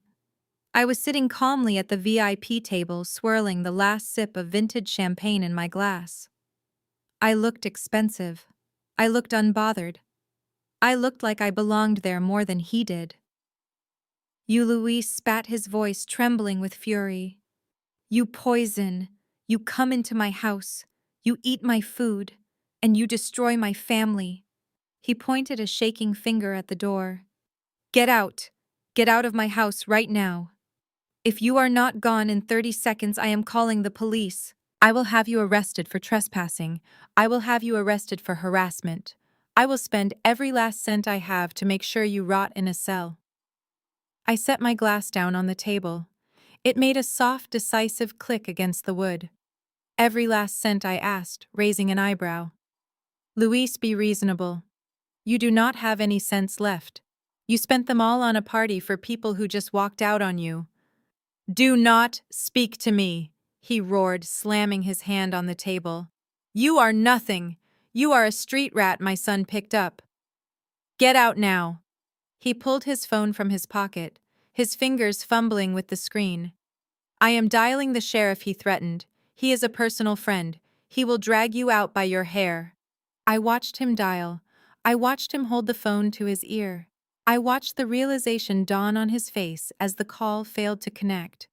Service interruption, I asked helpfully. It happens when you do not pay the bill for 3 months. Or maybe I just had the tower signal jammed locally. Security precaution. He stared at his phone, then threw it onto the table. It slid across the linen and fell to the floor with a crack. Get out! He screamed, his voice raw. I stood up. I smoothed the silk of my gown. I picked up my clutch.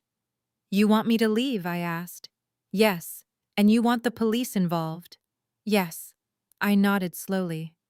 Okay, Luis. If you insist on involving the authorities, we can certainly do that. But before you throw me out, there is someone you need to meet. I pulled out my phone. I did not dial. I simply pressed a single button on the screen. It was a pre-programmed signal, a digital key turning in a lock. Come in, I said into the silence of the room. For 3 seconds, nothing happened. The Riveras looked around confused. Alejandro wiped his nose, looking at the door with dread. Camila stopped sobbing to listen. Then the heavy oak double doors at the entrance of the great hall swung open. They did not creak. They did not hesitate. They opened with the smooth, heavy precision of a bank vault. Through them walked a phalanx. There were 6 of them, men and women in black suits so sharp they could cut glass. They carried leather briefcases. They wore earpieces. They moved with the synchronized, predatory grace of a pack of wolves that had just cornered a wounded deer. At the head of the pack was Jean-Luc, my chief legal officer, a man who smiled only when he was about to destroy a hostile takeover target. He was smiling now. He walked straight to my table, ignoring the Riveras completely. He placed a thick stack of files on the table next to my champagne glass. He bowed his head slightly. Madam President, Jean-Luc said, his French accent thick and dangerous. The filings are complete. The county clerk recorded the deed transfer at 4:59 p.m. The assets are secured. Thank you, Jean-Luc, I said. Louis stumbled down the steps of the dais. Who are you? He demanded, his voice losing its boom, replaced by the high-pitched whine of fear. Who are these people? You cannot just walk in here. This is private property. Jean-Luc turned to him. He adjusted his glasses. He looked at Luis the way an exterminator looks at a particularly stubborn termite. Mr. Luis Rivera. Jean-Luc said, his voice calm and terrifyingly polite. My name is Jean-Luc Dubois. I am the General Counsel for Apex Global Holdings. Apex Global, Alejandro whispered. He looked at his father. Papa, that is the firm, the investors, the ones we were trying to court. Luis looked confused. Yes. We sent them a proposal. We are waiting to hear back. Why are you here? Are you here to invest? Jean-Luc laughed. It was a dry, humorless sound. Invest? No, Mr. Rivera. We do not invest in sinking ships. We salvage them.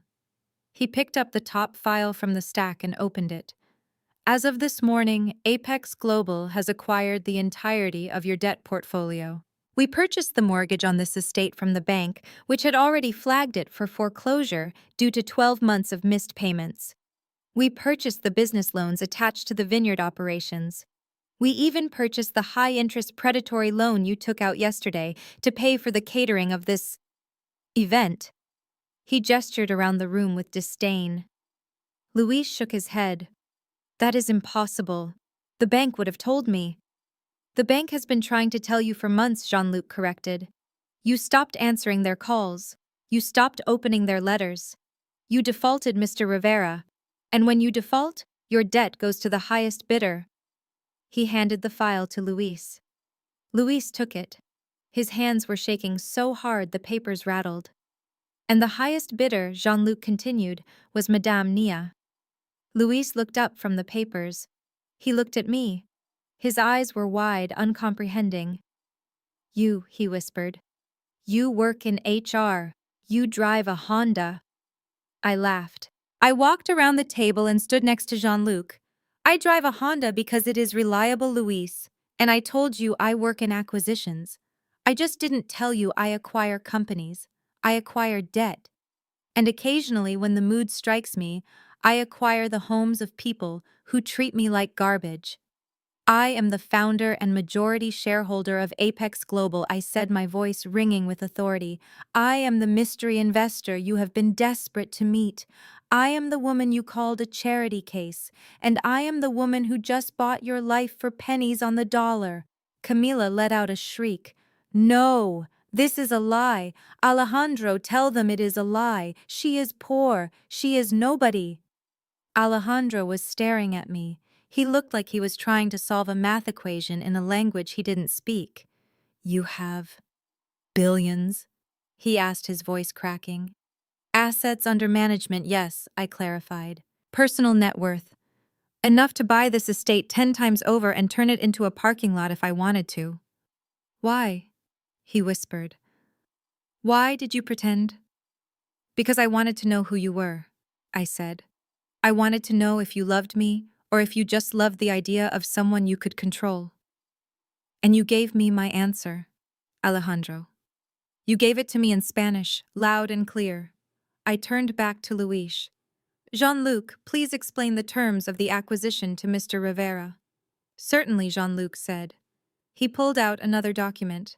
Because the debt exceeds the value of the assets, and because you personally guaranteed the loans with the estate as collateral, we have exercised our right to immediate foreclosure.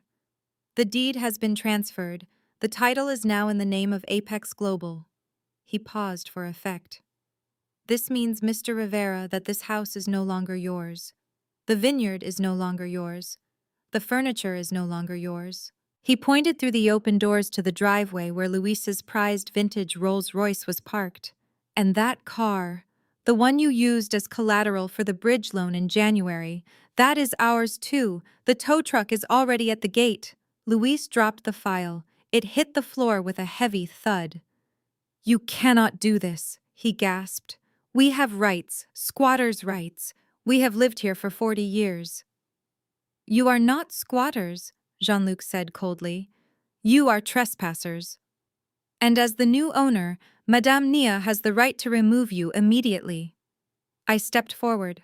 I closed the distance between myself and Luis. You told me to get out, I said softly. You threatened to call the police. You wanted to throw me onto the street in the middle of the night. I looked at his face stripped of all its pride and bluster. So I am returning the favor. I pulled out my phone. Security, I said into the receiver. Clear the building. The 6 agents who had entered with Jean-Luc stepped forward. They didn't draw weapons. They didn't need to. Their presence alone was enough to suck the air out of the room. Camila scrambled up from the floor. Wait. Wait. My jewelry. My clothes. You cannot take my things. Jean-Luc consulted a list. Personal effects such as clothing and toiletries may be removed, he said. However, any items of value, jewelry, art, electronics are considered assets of the estate and remain here to satisfy the outstanding debt. The diamond necklace you are wearing, Mrs. Rivera, I believe that was purchased with company funds in 2018. It stays. Camila clutched her throat. You are stealing from me. We are repossessing, Jean-Luc corrected. There is a difference. Take it off, I said. Camila looked at me. She looked at the security guards. With trembling fingers, she unclasped the necklace. She dropped it into Jean-Luc's outstretched hand. The room was silent except for the sound of weeping. Jessica was crying. Camila was crying. Alejandro was crying. Eduardo was the only one who moved. He lunged toward the table, grabbing a bottle of champagne. If I cannot have it, no one can, he screamed, raising the bottle to smash it. One of the security guards moved faster than I could blink. He caught Eduardo's wrist in midair.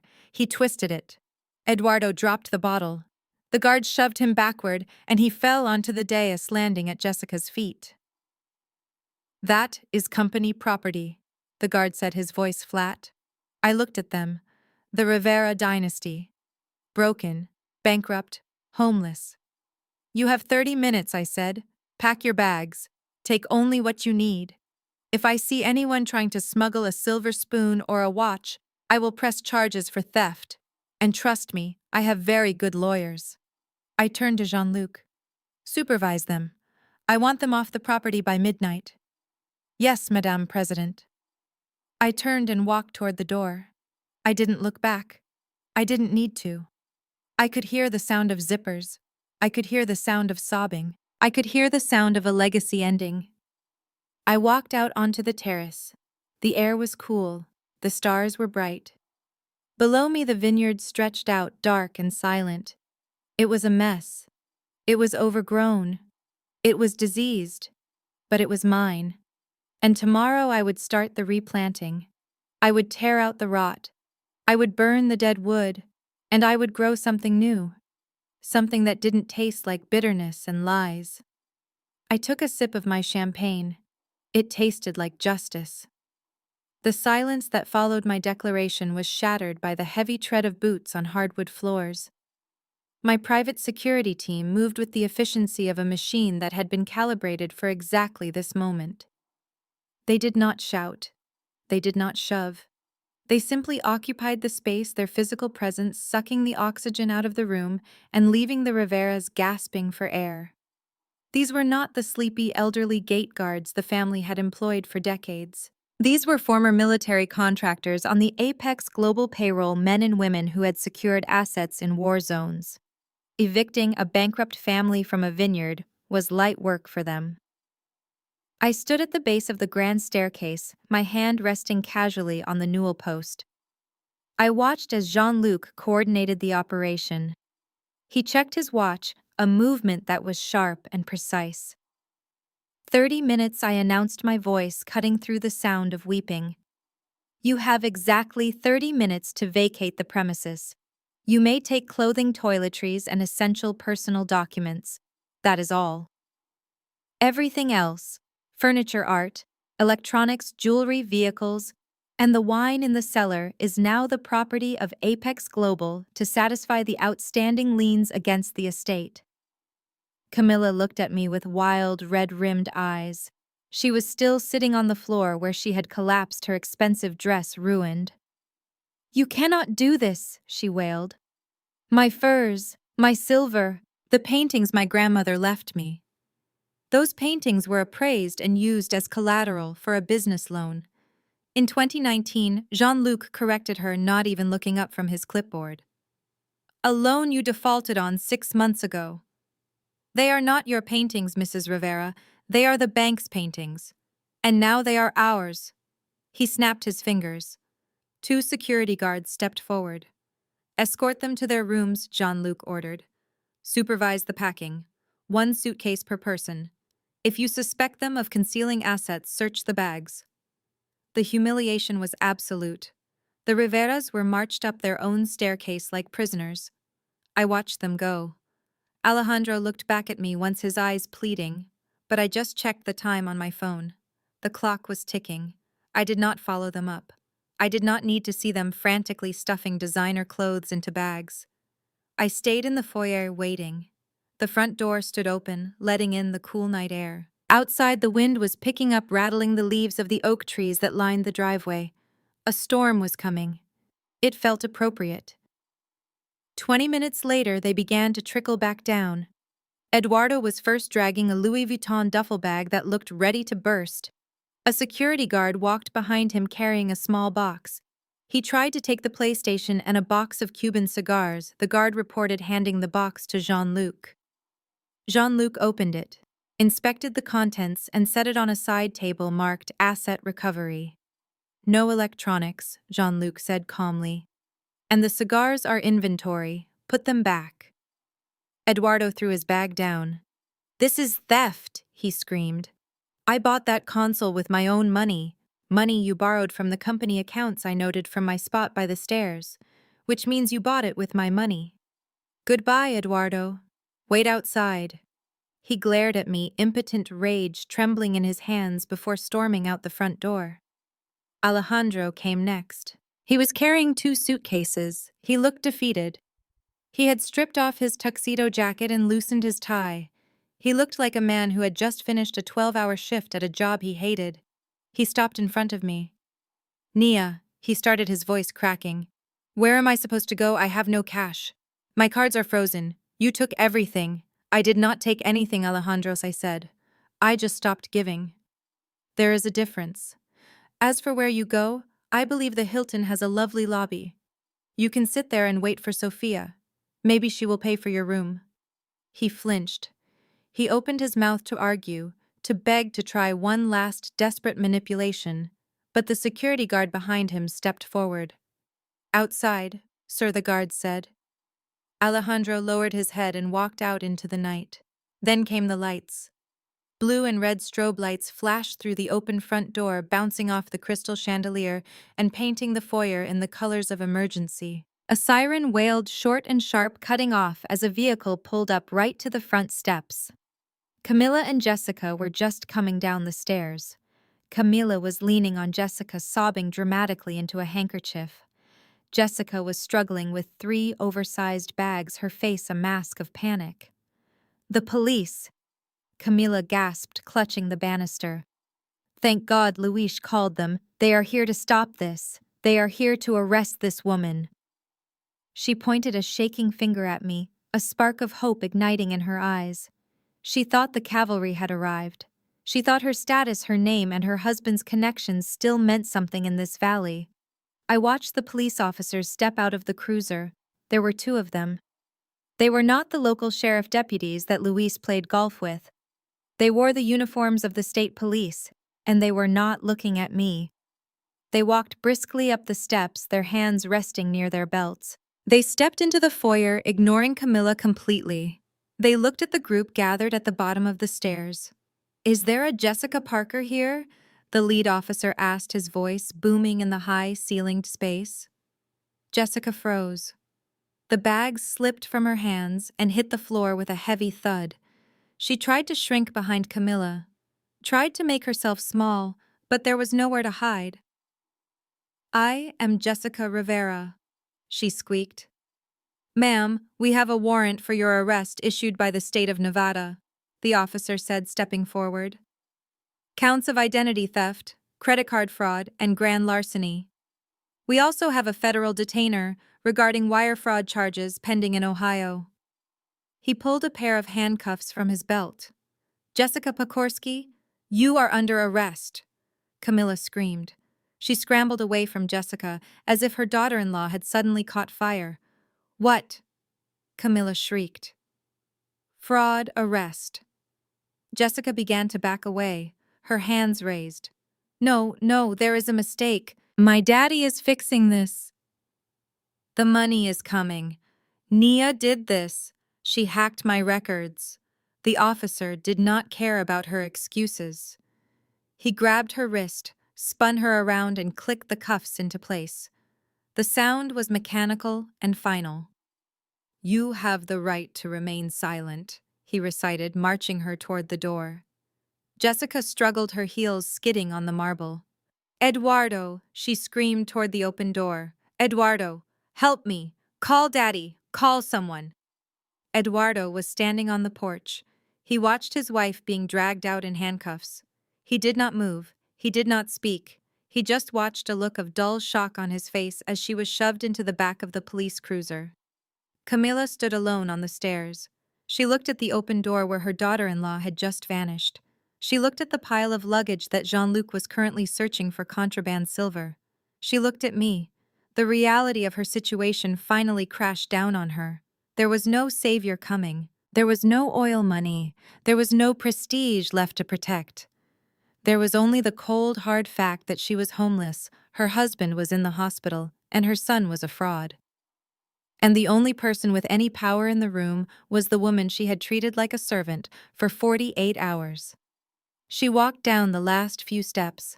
Her legs were shaky. She looked old. The bright red dress that had seemed so aggressive earlier now just looked garish and sad. She approached me. She did not stand tall.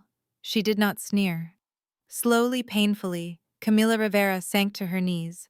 It was not a theatrical faint like in the dining room. This was genuine surrender. She knelt on the marble floor, her expensive dress pooling around her, her hands clasped together as if in prayer. She looked up at me, tears streaming down her face, ruining her makeup, turning her into a grotesque mask of sorrow. Nia, she choked out. She spoke in English. It was the first time she had addressed me directly in English without an insult attached. Nia, please, I am begging you, look at us. We have nothing. Luis is sick. Jessica is a criminal. We have nowhere to go. She reached out, trying to touch the hem of my dress. I took a step back. Nia, daughter. She wept, using the word she had withheld from me, the word she had mocked. I am sorry. I was wrong. I was stressed. The debt. It made me crazy. But we are family. Alejandro loves you. We can be a family. You can help us. You have so much. Please, do not throw us out into the street. Be the bigger person. Be my daughter. The lobby was silent. The security guards watched impassively. Jean-Luc paused his inventory.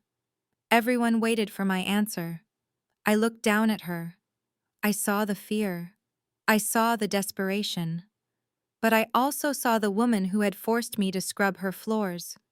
I saw the woman who had laughed when her son called me a racial slur. I saw the woman who had served me contaminated food and threatened to leave me at a bus station. She wanted mercy. She wanted me to validate her sudden convenient realization of our family bond. She wanted to use my blackness, my capacity for forgiveness, the stereotype of the strong, enduring black woman who carries the world's burdens against me.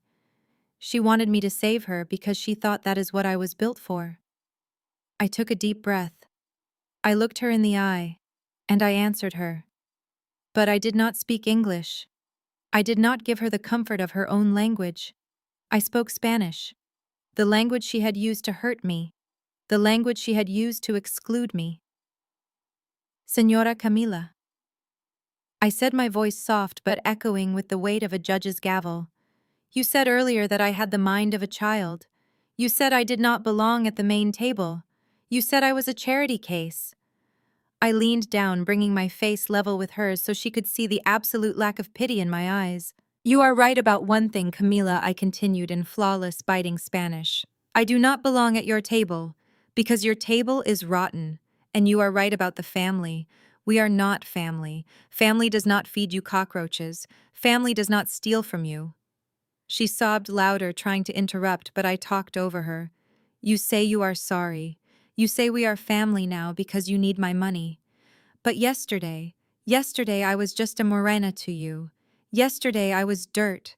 I stood up straight, towering over her kneeling form. You said I wasn't good enough for your son, I said, delivering the final blow. And you were right. I am not good enough for him. I am too good for him.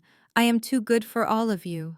I do not deserve this, I said, gesturing to the pathetic tableau of her ruin.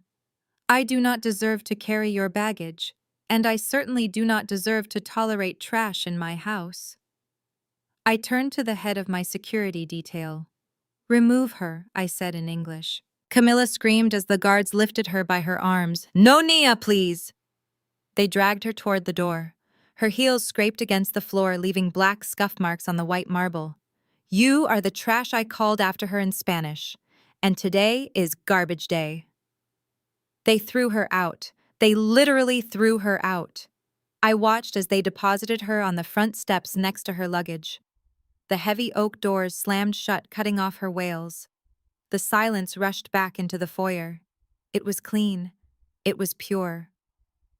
Jean-Luc stepped forward. The house is clear, Madame President. The locks are being changed now. The perimeter is secure. Thank you, Jean-Luc, I said. I looked around the empty hall. It was just a house. It was just wood and stone and glass. It wasn't a dynasty. It wasn't a legacy. It was just an asset. And now it was a clean slate. I walked to the door and looked out through the peephole. I could see them huddled in the driveway. The wind was whipping their clothes. The rain had started to fall, a cold, miserable drizzle that soaked them to the bone. Eduardo was yelling at the closed gate. Alejandro was sitting on his suitcase, his head in his hands. Camilla was staring at the house, looking like a ghost who had just been exorcised. I locked the deadbolt. I turned off the foyer lights. I walked back toward the kitchen. I was hungry. And this time I was going to cook for myself. and I was going to use the good saffron. The rain had turned the driveway into a river of mud and misery. I sat in the back of the armored SUV Jean-Luc had summoned for me, watching the windshield wipers slice through the downpour. The interior was warm, smelling of leather and safety, a stark contrast to the cold, wet reality waiting just beyond the tinted glass. We were creeping toward the main gates, the heavy iron barriers that now marked the line between my property and the rest of the world. Through the rain-slicked window, I saw them. The Rivera family huddled under the branches of an old oak tree just outside the gate, their luggage piled around them like sandbags against a flood. Camilla was sitting on a suitcase, a plastic bag over her hair, weeping into her hands. Eduardo was pacing, shouting into a phone that I knew wasn't connecting. And Alejandro. Alejandro was standing in the middle of the road, staring at the house. He looked like a drowned rat. His tuxedo shirt was plastered to his skin, translucent and sad. His hair, usually so perfect, was plastered to his skull. He was shivering not just from the cold, but from the shock of a reality that had hit him like a freight train. As my car approached, the headlights swept over him. He blinked, shielding his eyes. Then recognition dawned. He saw me, or rather he saw the car leaving the estate, and he knew it was me. He didn't move out of the way. He lunged. He ran toward the moving vehicle, his arms waving frantically. My driver, a former Special Forces operator named Marcus, didn't even flinch. He just tapped the brakes, bringing the heavy SUV to a smooth, intimidating halt, inches from Alejandro's knees. "Please," Alejandro screamed, his voice muffled by the glass and the rain. "Nia, please, stop!" He slammed his hands against the hood of the car. He scrambled around to the side, grabbing the door handle, yanking on it futilely. It was locked, of course. It was always locked. He pressed his face against my window. His breath fogged the glass. His eyes were wide, bloodshot, and terrified. He looked like a man who was drowning, and I was the only piece of driftwood in the ocean. "Nia," he begged, pounding on the glass with his fist.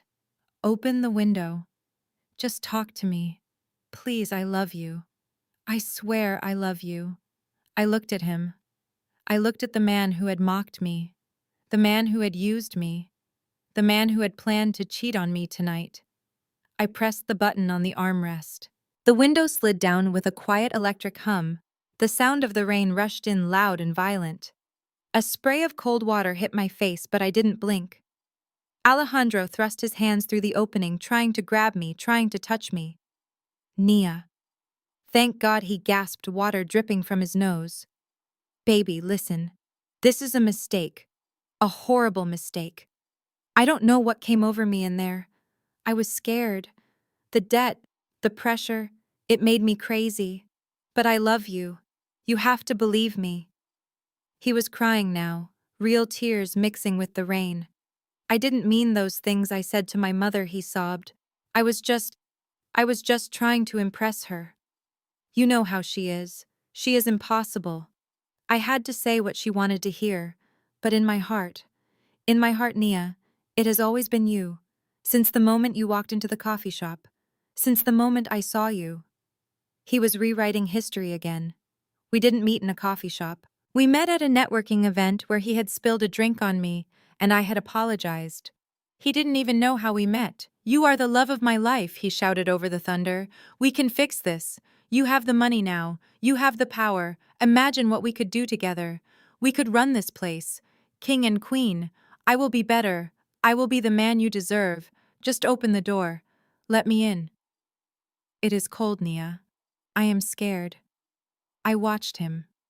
I watched the desperation contort his handsome face into something ugly and pathetic. He was performing. Even now in the rain with his life in ruins, he was trying to run a game. He thought if he said the right words, if he cried hard enough, if he promised me the world, I would revert to the quiet, grateful girl he thought he knew. He thought he could charm his way out of an eviction. I reached into my purse. Alejandro's eyes followed my hand. Hope flared in them. He thought I was reaching for the door lock. He thought I was reaching for a checkbook. I pulled out a $1 bill. It was crisp, it was green. It was worth less than the air in his tires used to be. I held it out to him. He stopped crying. He stared at the money, confused. "What is this?" he whispered. I leaned forward slightly, keeping my voice low, so he had to lean in to hear me over the storm. "This is a tip, Alejandro," I said. A tip, he repeated, the rain running into his open mouth. "Yes," I said, "for the performance." It was terrible. Honestly, the worst acting I have ever seen. You overplayed the "I love you" part. It lacked nuance. And the tears a bit much. I shoved the bill into his shirt pocket. It stuck out limp and wet against his soaked chest. "But I admire the effort," I continued. "You really committed to the bit. Even when the stage was collapsing." "Nia, no," he choked out, reaching for me again. "Don't do this. I have nowhere to go. My cards are frozen. My friends won't answer. I have nothing." "That is not entirely true," I said. "You have a reservation." He blinked. "What?" "The Hilton," I reminded him. "The presidential suite. You booked it for tonight, remember? With my money. Or the money you thought was mine." He looked down, shame coloring his cheeks. I can't go there. I can't pay for it." "Oh, you don't have to worry about the bill," I said, a small, cruel smile playing on my lips. "The reservation was flagged, but that is not the problem. The problem is Sophia." "Sophia?" he asked, the name coming out as a terrified squeak. "Yes, Sophia," I said. "My security team. They are very thorough." When I flagged the transfer as fraudulent, I also took the liberty of notifying the local authorities about some suspicious activity at the hotel, specifically in the room booked under the name Alejandro Rivera. His eyes widened until I thought they might pop out of his head. "Suspicious activity," he whispered. I nodded. "It seems Sophia was tired of waiting for you. And when the police arrived to investigate the credit card fraud, well, let's just say they found more than just a maxed-out Visa in her purse. They found a significant amount of controlled substances. And since the room is in your name," I let the sentence hang there, heavy and suffocating. "She is at the county jail right now, Alejandro," I said. "And she is very, very eager to talk to you. She keeps telling them that the drugs belong to her boyfriend, the boyfriend who booked the room, the boyfriend who promised to bring cash."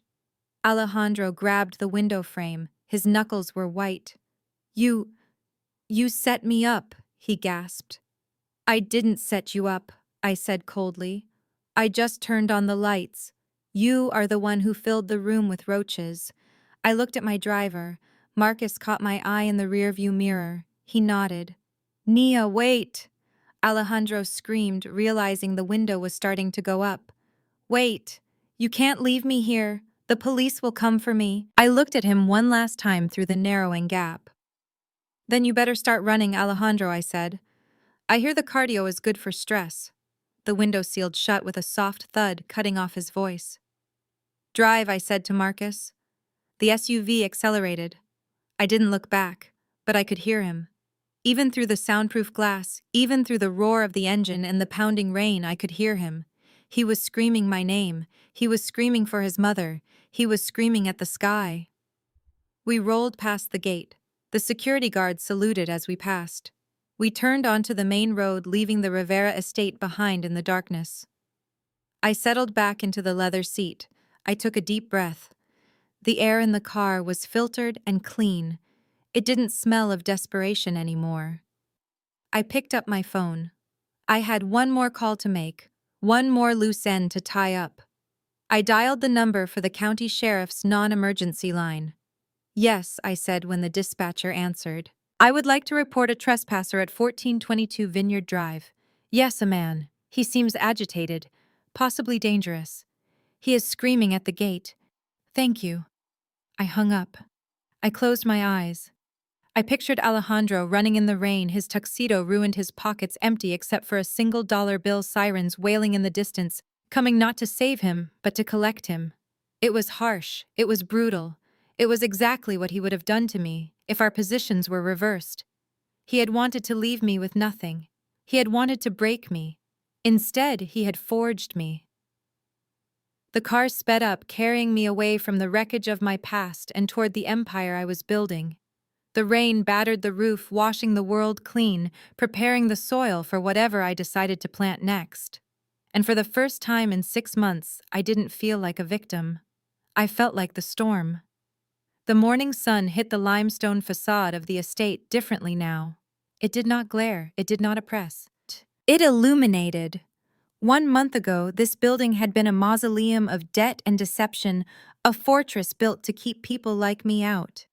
Now the heavy iron gates stood open. The security guards were still there, but they were not guarding a hoard of stolen wealth. They were guarding the future. I stood in what used to be Luis Rivera's private study. The dark, heavy drapes that smelled of cigars and stagnation were gone. I had ripped them down myself. The windows were open, letting in the breeze from the valley.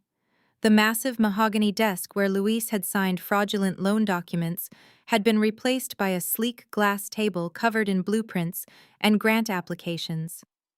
Jean-Luc stood in the doorway holding a tablet. He looked different too. Less like a shark, more like a satisfied gardener who had just finished weeding a particularly overgrown patch of dirt. "The quarterly projections are in, Madam President," he said. "The rebranding is complete. The market response to the acquisition has been overwhelmingly positive. They like the new direction." I walked over to the window. Below me, the courtyard was buzzing with activity. It was not a party for the idle rich. It was a workshop. 20 women sat at tables arranged in the sun. They were black. They were Latina. They were Asian. They were women who had been told they were too loud, too ambitious, or too poor to succeed. They were the first cohort of the Apex incubator. I was giving them seed capital. I was giving them mentorship. And I was giving them the one thing the Riveras had never given anyone: a chance. Beyond them in the gardens, a group of children were learning about soil chemistry. They were kids from the inner-city schools in Oakland, kids who had never seen a vineyard before. They were getting their hands dirty, not as servants, but as scientists. "It looks good, Jean-Luc," I said. "It looks alive." He swiped a finger across his tablet. "I also have the update you requested on the previous tenants." I turned from the window. I did not need to hear this. I had won. But a small part of me, the part that had scrubbed those floors while they laughed, wanted to know that justice was sticking. "Tell me," I said. Jean-Luc kept his voice neutral, professional. "Luis and Camila Rivera have relocated to a one-bedroom apartment in Vallejo. It is a walk-up. 4th floor. No elevator. Luis has taken a job with a landscaping crew. He mows lawns for the estates he used to visit for dinner." I nodded. "Poetic. And Camila?" "She is working housekeeping at a Motel 6 off the interstate," Jean-Luc said. "Apparently she was fired from her first job at a department store for trying to correct a customer's pronunciation. The motel manager says she complains a lot, but she needs the money. They have no savings. The seizure of assets was total." "And the boys?" "Eduardo is working the night shift at an Amazon fulfillment center," Jean-Luc said. "He packs boxes. He tried to sell his story to a tabloid, but they passed. Without Jessica, the scandal wasn't juicy enough. Speaking of Jessica, she is still awaiting trial in Nevada. Her bail was denied." I looked at the clean surface of my desk. I thought about the way Jessica had grabbed my wrist. I thought about the way Camila had looked at me. "And Alejandro?" I asked. Jean-Luc paused. He hesitated for the first time. "He is here, madame. Or rather, he is near here." "What do you mean?" "He got a job as a busboy at the diner down the road, the one where the truck drivers eat. He works the lunch rush. He has been seen standing by the road watching the cars go in and out of the estate. He tells people he used to be the prince of this castle." "And what do they say?" "They tell him to refill their coffee," Jean-Luc said. I let out a breath I didn't know I was holding. They were gone. They were not dead. They were not in physical pain.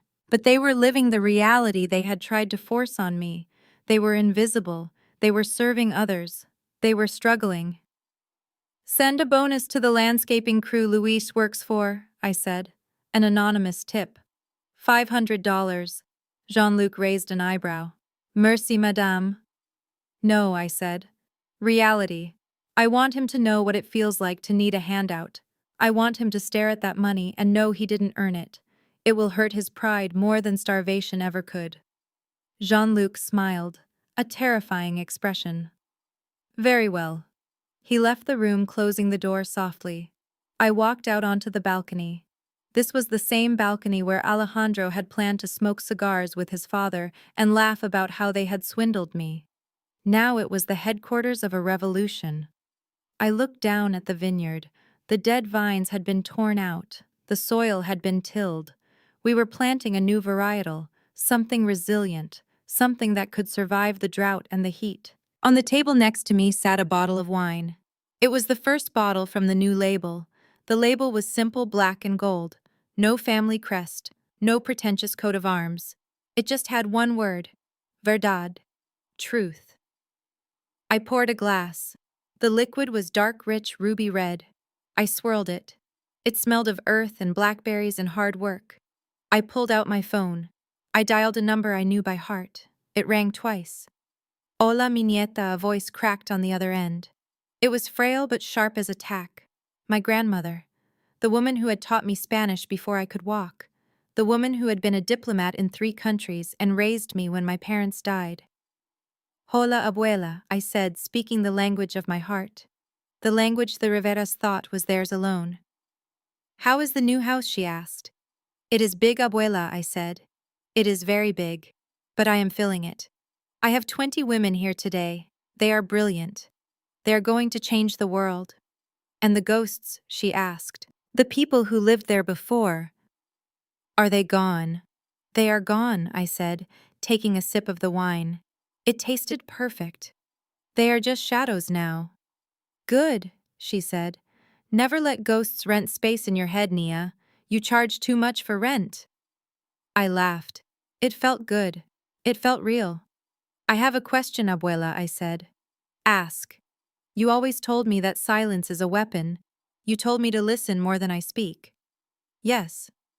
But you never told me what to do after the silence ends. My grandmother chuckled. A dry, rasping sound.